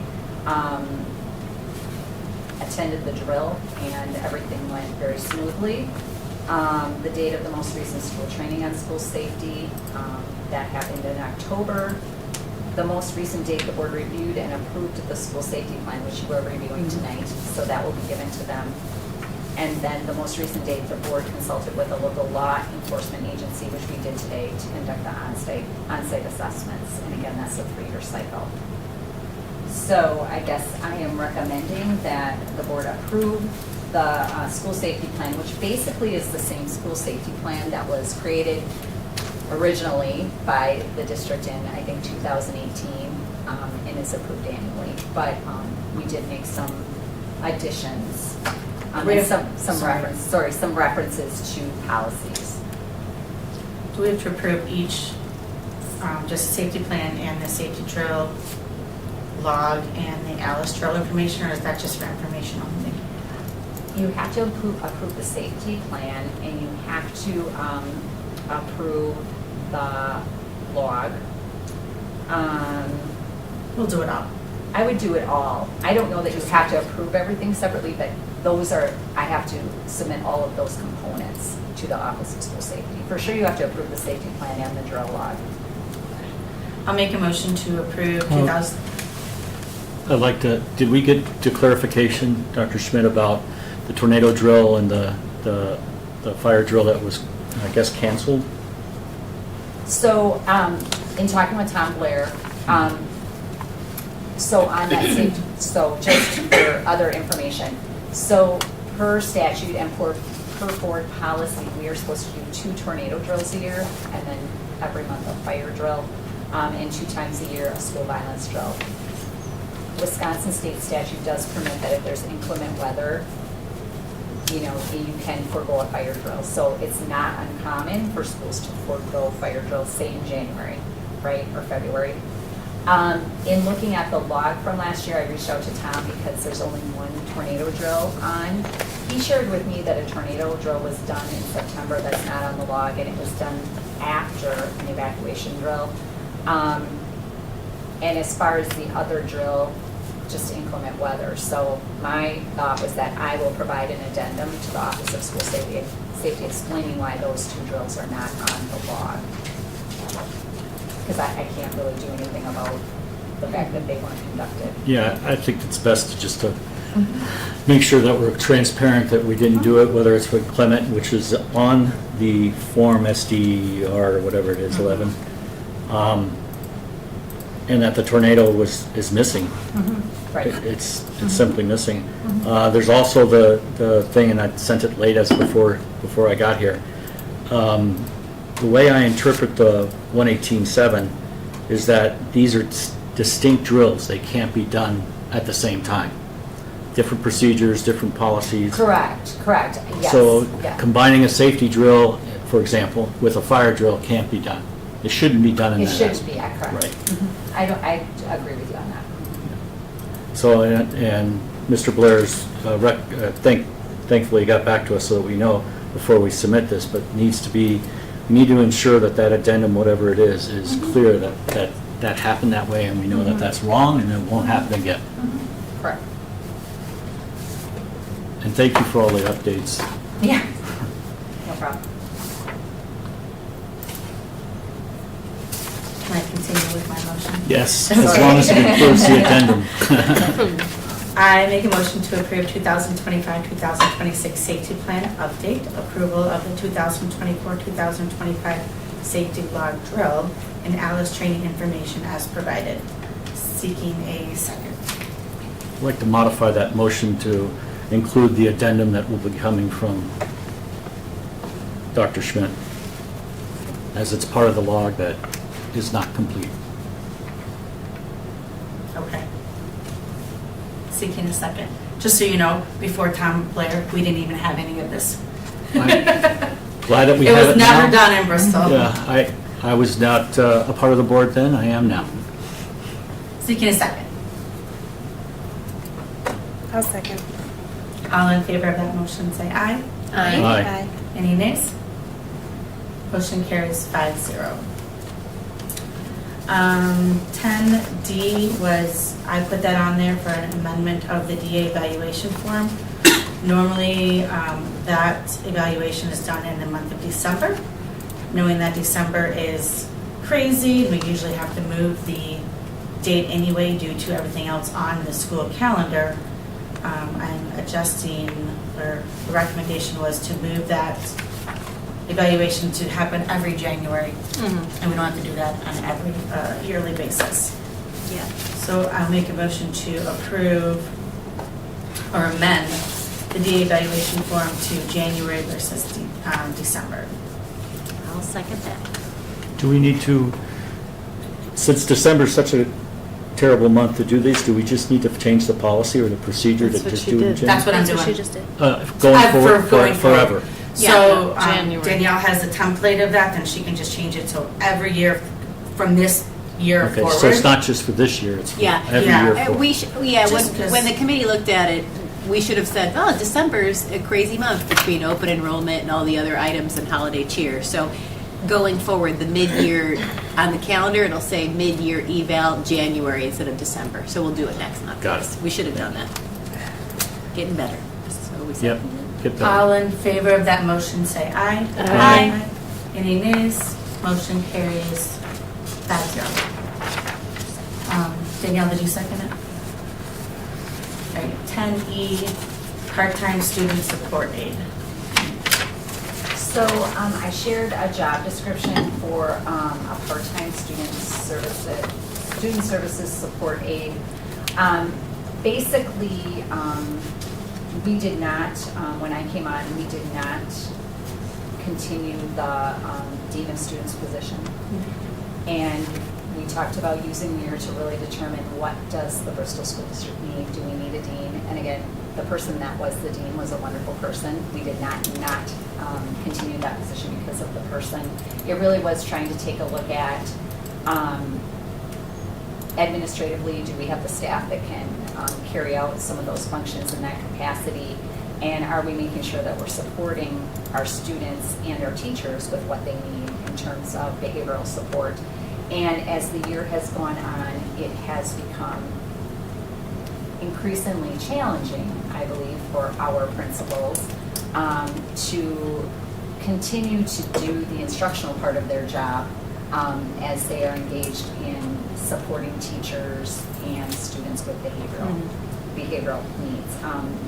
When we came into the school year, we still kept a budget line item, correct, Jorge, for that Dean of Students position.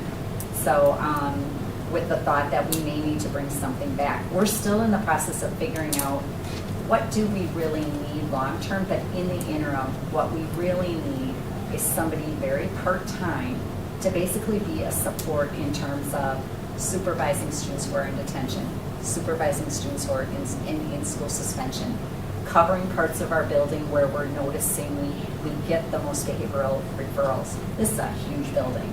It's a big building to supervise in terms of transitions and things, even with our staff.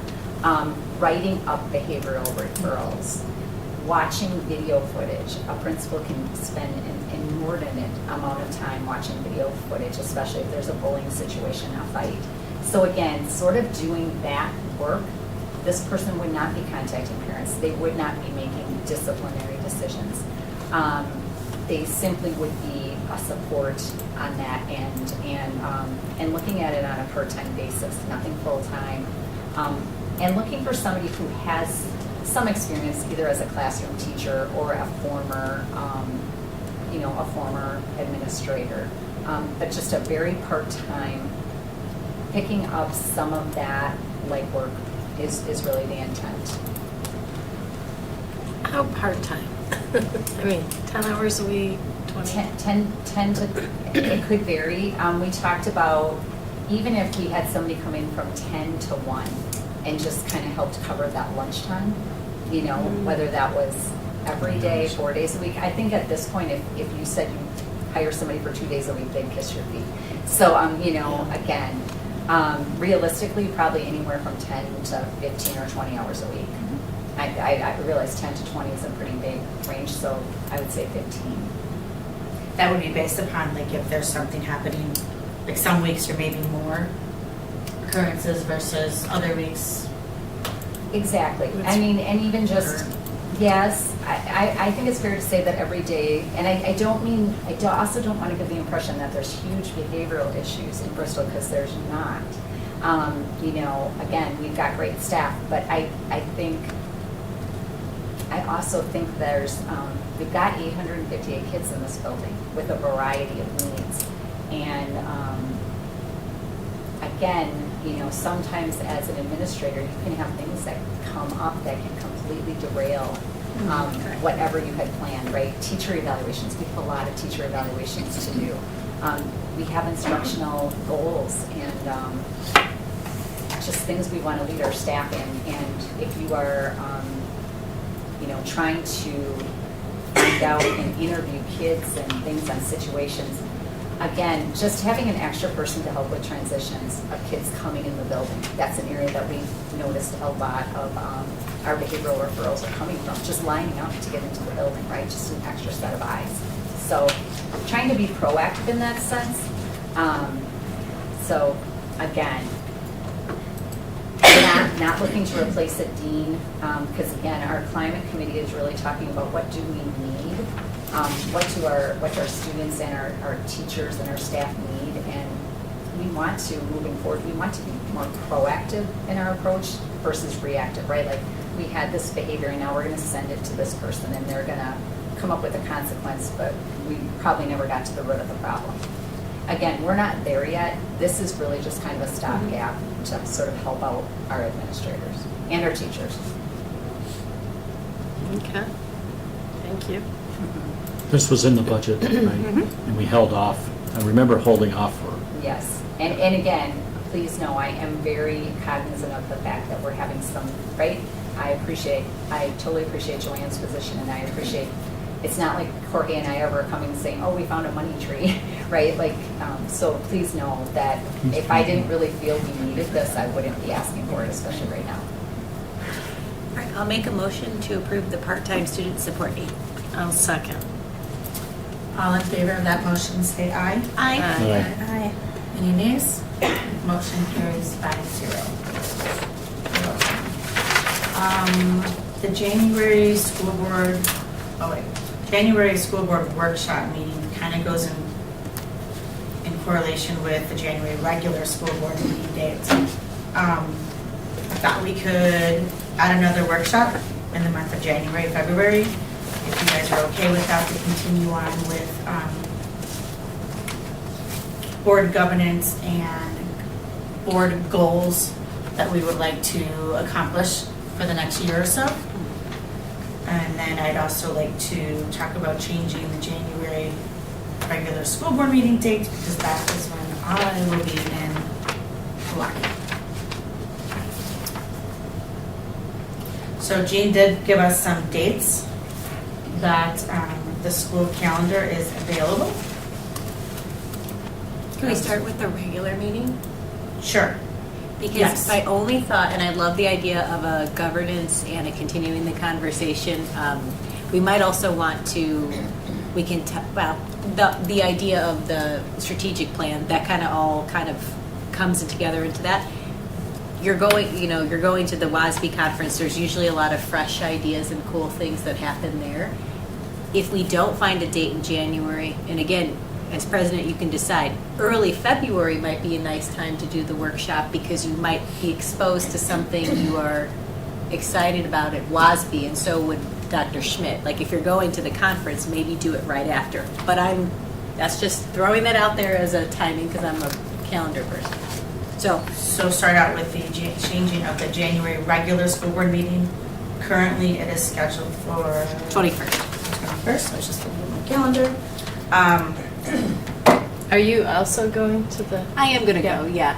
And then, I think, again, if anyone wants to attend, like, I would support, an investment of those funds for any of us to go, even if you can't go the entire portion.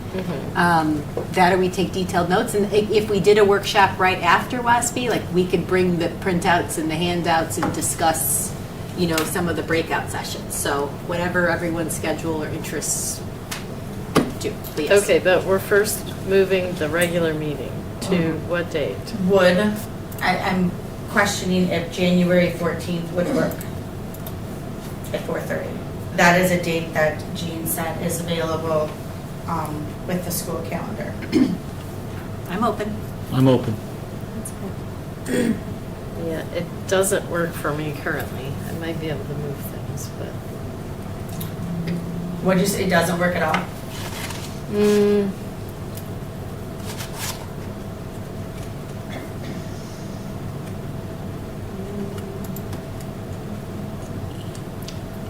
Yeah, I might be able to do that.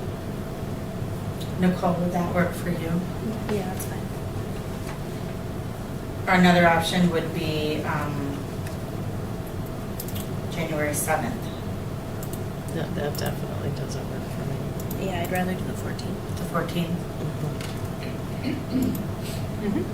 Does that work for you? Do you think you can make it work, 14? Joanne? Yeah. Yeah, well, I'll do my best. If I can't, you have enough people. Thank you. I'll make a motion to approve moving the January regular school board meeting to January 14th at 4:30 instead of January 21st. Seeking a second for that motion. I'll second. Nicole got it. All in favor of that motion, say aye. Aye. Any nays? Motion carries 5-0. Then, could we do early February? I don't have February dates, Jean, for the availability of the room. I guess we could go somewhere else, it's not a big deal. So if the regular meeting in February is the 18th, then it's maybe due the 4th or the 11th, how we're feeling about that? If we went with the Wednesday, it's a workshop, we could do any other day of the week. I'm just looking at dates. I could do the 11th, I can't do the 4th because that's freshman registration. Nicole. Wait, what? You're gonna be registering your high I was school. trying to figure this Yeah. out. But we could, we don't have to stick with a Wednesday. If there's another date that works for somebody else, February 9th, February 10th, 11th.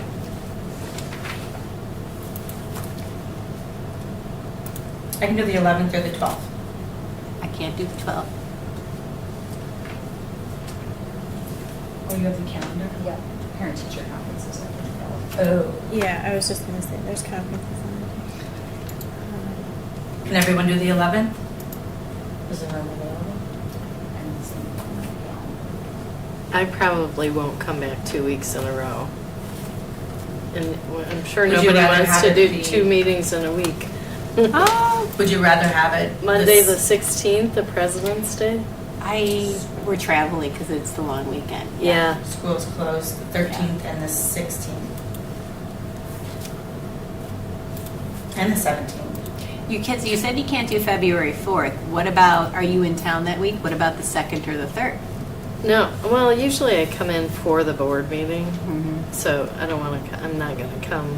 But I could possibly virtual in. Do Yeah. virtual. Yeah. So, yeah. So let's do the 11th. Okay. That's the workshop or the, It's a Workshop. That would be the workshop. If that works for What time everyone would that be, else. though, do you think? What time would work for you?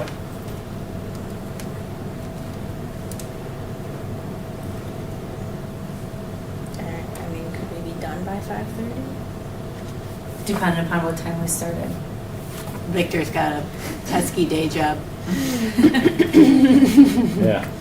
So I that's see him tricky. chuckling over Is there. What time do you need to be done? By 6? I'm just having a hard time planning this one with. Oh, yeah. Is there a different day that works better? I got 4 kids. And they're all in stock. Did you say the 14th? Sunday afternoon? 11th. February. Oh, I was going to say the 11th's fine. If I go on the 14th, I'm You're going in to be trouble. divorced. She can come too. Huh? The 11th, what time? Yeah, I'll make it work. Could you do later? Is it easier to do it later? Later? Like we start at 6 and it's 90 minutes or, like a set time? Because it's easier to get everyone, squared away and then come back? And you got to go pick them all up. Yeah, Either way, it wouldn't work. either way, I got to figure it out. All right, so then I think with Victor's, we should honor Victor's work stuff. What do you think, Victor? February 11th is far enough to me to block out the calendar. Okay. So 4:30. Would 4:30 work okay? 4:30, yeah. All right, so I'll make a motion for a board workshop for February 11th at 4:30 here, and then whoever has to Yep, be virtual. virtual, then we can work on that as we get closer. All in favor, or I'm sorry, seeking a second for that motion. I'll second it. All in favor, say aye. Aye. Any nays? Motion carries 5-0. So it's a February school board workshop. I'll send out an invite on that one. I'll do it for both. All right, 10H, the board policy is the second reading that we talked about in November. Are we going through each one individually or as a whole? I would like to do it as a whole, but Okay.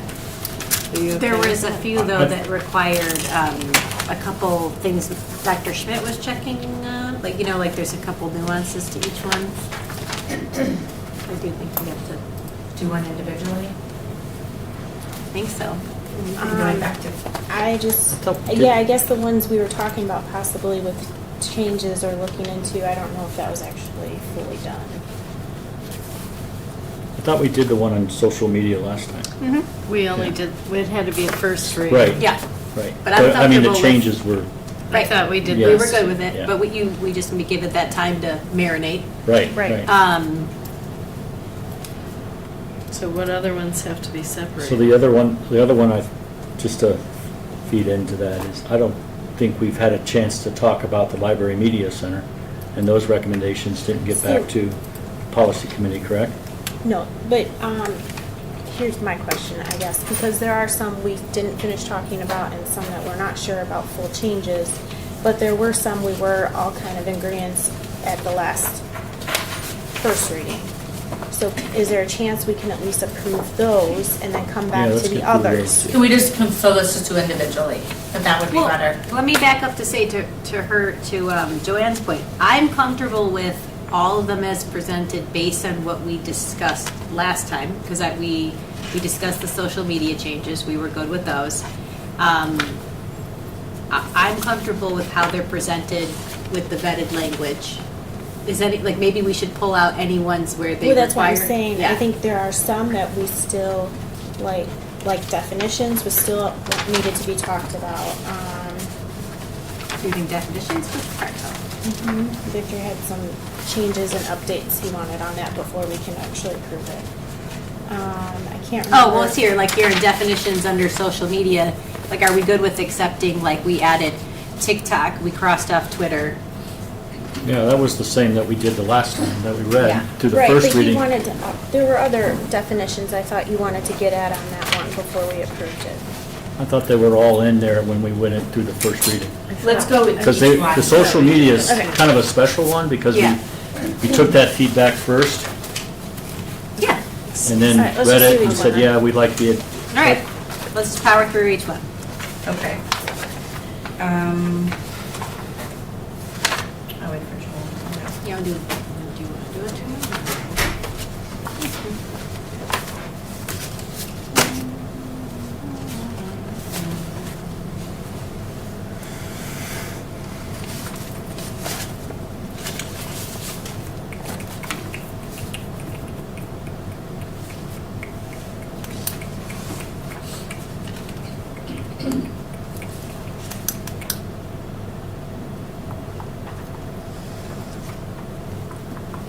While she's getting ready, a quick clarification about substitute teachers and stuff. There was an incident several years ago at another school, local, that had a substitute come in, and unfortunately, there was an Alice type of incident that happened.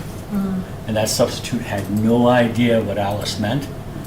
Now, it's been a while, and I'm hoping substitutes know that now, but how do you onboard those substitutes to Yeah, make sure that's a that that great happens? question. So we do, we do take them through our training and have them sign off on Okay, our, good. on It's a our- good answer. Yeah, yes. And most of the substitutes are retired teachers from Bristol. Yes, many of them are correct.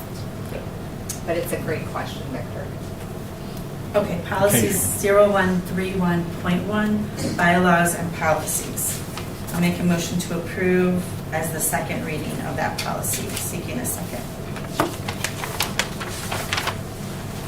I'll approve it. All in favor, say aye. Aye. Aye. Any nays? Aye, sorry, I should have said I seconded it, sorry. I'm That's sure you, okay. I'm sure you got that. I knew Thank what you meant. Motion carries 5-0. Policy 7544, use of social media. I'll make a motion to approve the changes as we talked about in the first reading. Seeking a second. I'll second it. All in favor of that motion, say aye. Aye. Motion carries 5-0. Policy 0100, definitions. Nicole, you said that was the one that still needed to potentially have some work on? Well, I thought there was more definitions and a couple other ones he wanted more in depth, but if it's just Yeah, there were some adding definitions, TikTok- but I think we embedded those definitions into the social media, if I remember correctly. I think the only changes were the TikTok and Classroom Dojo on page 1, 2, 3, Was that in the 4. definitions? Yeah, the Sorry, I'm definitions, confusing yeah, and definitions social And we media. did cross up Twitter, or And called we it crossed X, off- make it Yeah. called Make it X. clear, yeah. There we go. Just make it relevant. There you go. So So I'll make a motion to approve as the second reading 0100. Seeking a second. I'll second it. All in favor, say aye. Aye. Motion carries 5-0. Going on to 0144.5, board member behavior, communication, and code of conduct. I'll make a motion to accept the changes as we talked about in the first reading. Seeking a second. I'll second. All in favor, say aye. Aye. Aye. Any nays? Motion carries 5-0. Moving on to 0166.1 consent agenda. I'll make a motion to approve the changes that we talked about in the first reading. Seeking a second. I'll second it. All in favor, say aye. Aye. Aye. All right, Aye. any nays? You know, these policies aren't in our BOE for this meeting. Did you know that? Right, they're in the November one. As a second reading, I didn't transfer them over. Okay. They're in the November first reading. December? Oh, yeah, it's December of this month. Oh, my 11, gosh. 19. Yeah, I just didn't know that we were going back a month. Okay. Motion carries 5-0. Moving on to 1461, unrequested leave of absence / fitness for duty. I'll make a motion to approve the changes as requested in the first reading. Seeking a second. I'll second that. All in favor, say aye. Aye. Aye. Motion, any nays? Motion carries 5-0.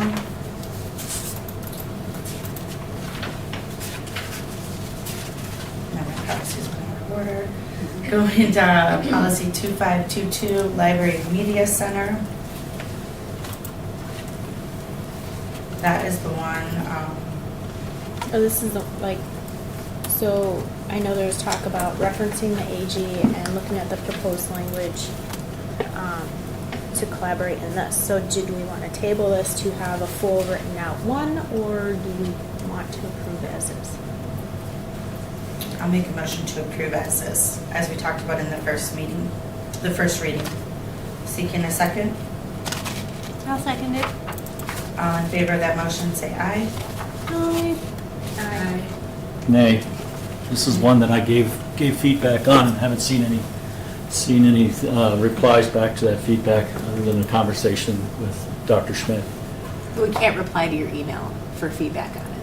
That's why I didn't reply to the attachment. I couldn't reply back and start a conversation in email with you. So that's a limitation to the. Well, this is, Yeah, which, this is exactly what's broken in So in then the I'm gonna make a communications and motion to collaboration. table this one so we can talk about it in more in depth and reference the AG as well as proposed language given. yeah, and even I if would agree with you. we, and even if, okay, so even if we approved it tonight, just to have it updated, the policy committee, if they send a recommendation to us or it gets back on the agenda, we could update it again at any other time too. So that Because doesn't this stop one's us just from updated doing in that. February. Just to clear a packet, we could say yes. I'm fine with tabling it. But with the, see, this is where I'm a bit distraught about, is because saying that we'll get back to it later and not addressing it at the first reading, we have so much behind that we have to get to, that I'm afraid that it's going to get lost. If it's just approved, then let's go on to the next one, without addressing the concerns from the first reading.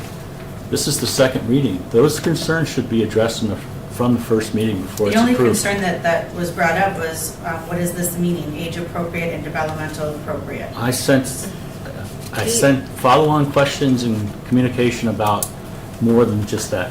Okay, And then that was gonna be talked about in the policy committee, right? Didn't happen. So let's table it.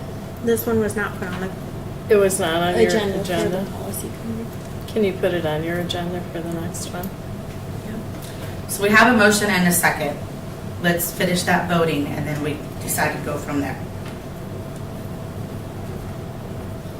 All in favor of that, say aye. Aye.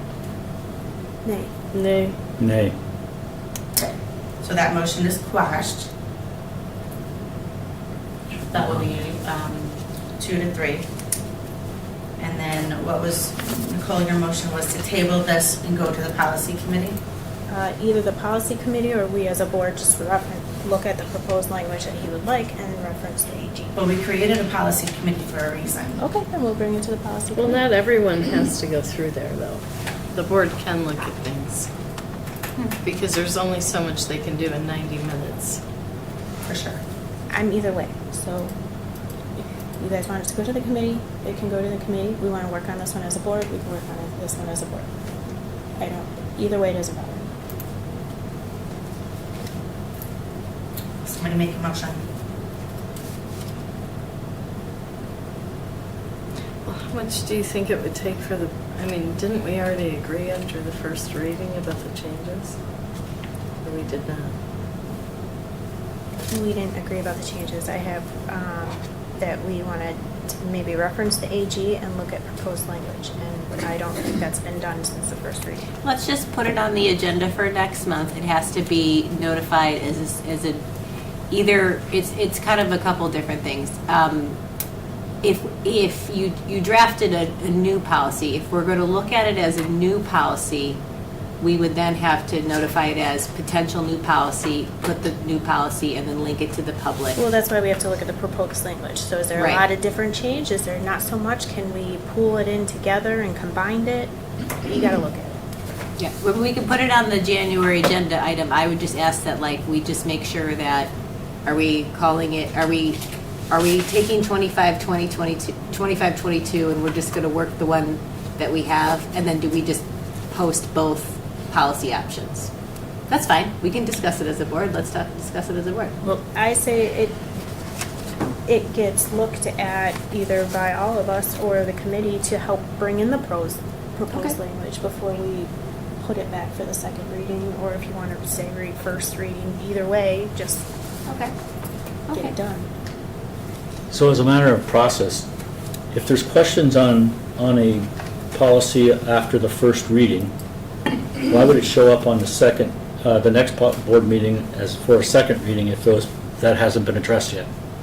Because there's supposed to be a policy committee In between. in between. Yeah. Okay, so we should know table that that it. didn't happen. I couldn't change the agenda at that time. So we can motion to table it. Mhm. That's So we okay. could either But have it the. wasn't told that, like, hey, let's put this on the policy committee, because it was already going for a first reading. So if you guys wanted changes during the board meeting, then it would have to fall into Should've like, told hey, you. yeah. What would you recommend? I'm just wanting to make sure I follow. Do you want it back you want the policy committee to look at it, or do you want us to all just put it on the agenda for January?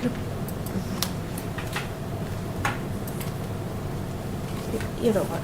I guess it doesn't matter. It needs to get done. It needs to be looked at. So I'll make a motion that the Library Media Center with Victor's recommendations go to the policy committee. Seeking a second. I'll second that. All in favor of that motion, say aye. Aye. Aye. Any nays? Motion carries 5-0. Moving on to 3120.04, employment substitutes. I'll make a motion to approve the changes as presented in the first reading. Seeking a second. I'll second it. Favor, say aye. Aye. Any nays? Motion carries 5-0. 3120.08, employment of personnel for extracurricular activities. I'll make a motion to approve the changes as presented at the first reading. Seeking a second. I feel like I'm hogging all the seconds, but I'll second it. All in favor, say aye. Aye. Any nays? Motion carries 5-0. Jean, am I going too fast? Moving on to 4124, notice of reasonable assurance of employment. I'll make a motion to approve the changes as presented in the first reading. Seeking a second. I'll second it. All in favor of that motion, say aye. Aye. Any nays? Motion carries 5-0. Policy 7455, accounting system for capital assets. Just a quick question on that one before you move on. Do we have a system today that's doing that? Is that Skyward? The capital asset system that they refer to in the policy?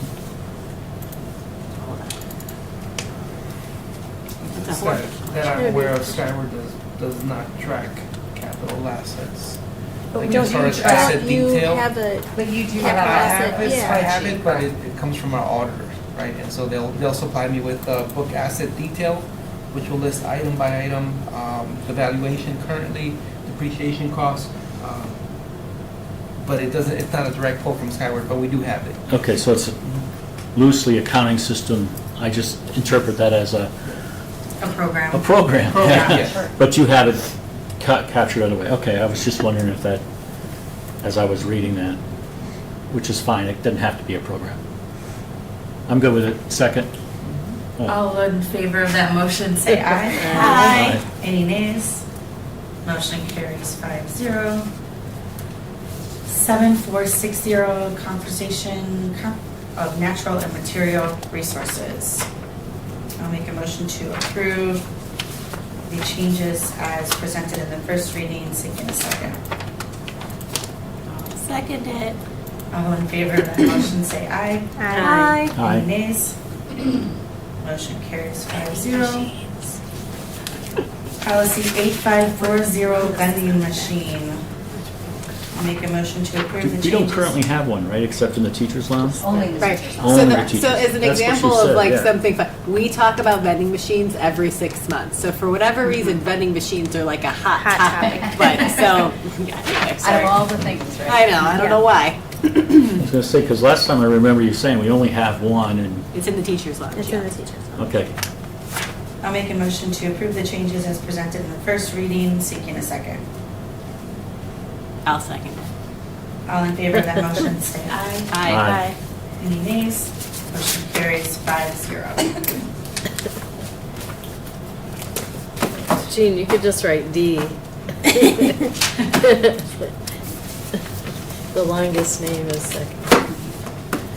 All right, number 11, any future agenda items other than what we've talked about this evening? Yeah, I feel like since we've talked about the budget and where things are at with SPED, I would like us to put on like a separate line item on the agenda that just talks, like maybe it's read as such as like advocacy and communication around SPED reimbursement on state level. I would like it to be a standalone talking point. Topic. Maybe we don't have anything to talk about, but it could certainly be like, we made progress here. Actually, I think that's a great idea, and maybe we can also put the SPED additional unfunded mandates with a dollar amount on them, so that we can easily put together some sort of chart for community. So like this last year, it was 30,000 for evaluations.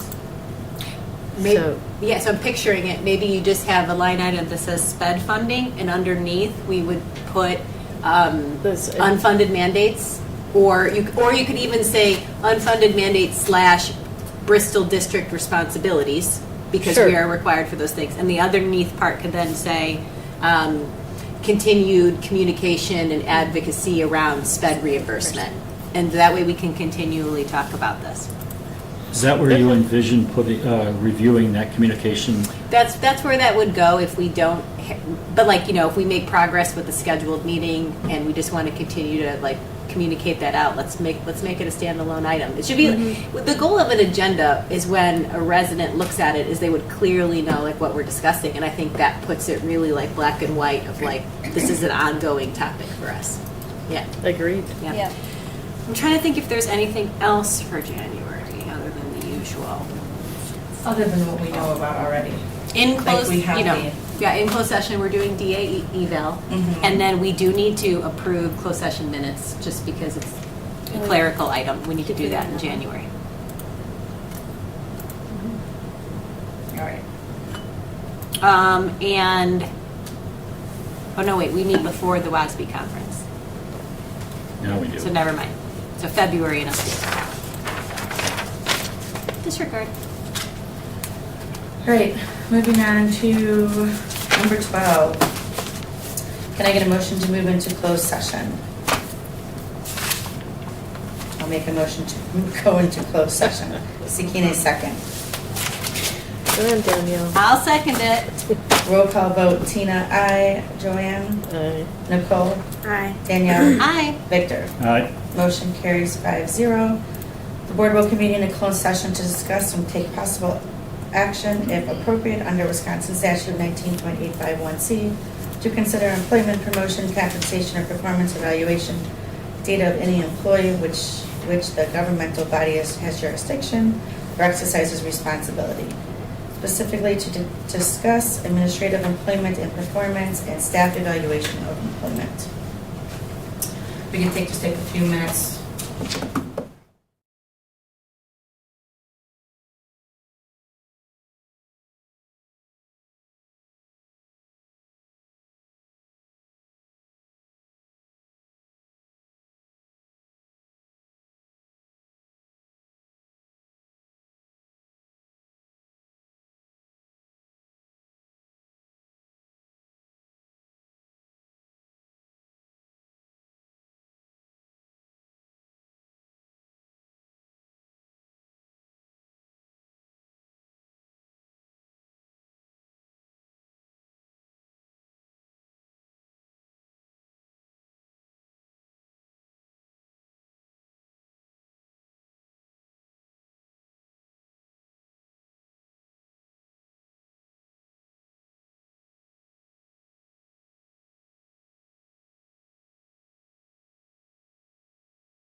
All right, can I get a motion to move into open session?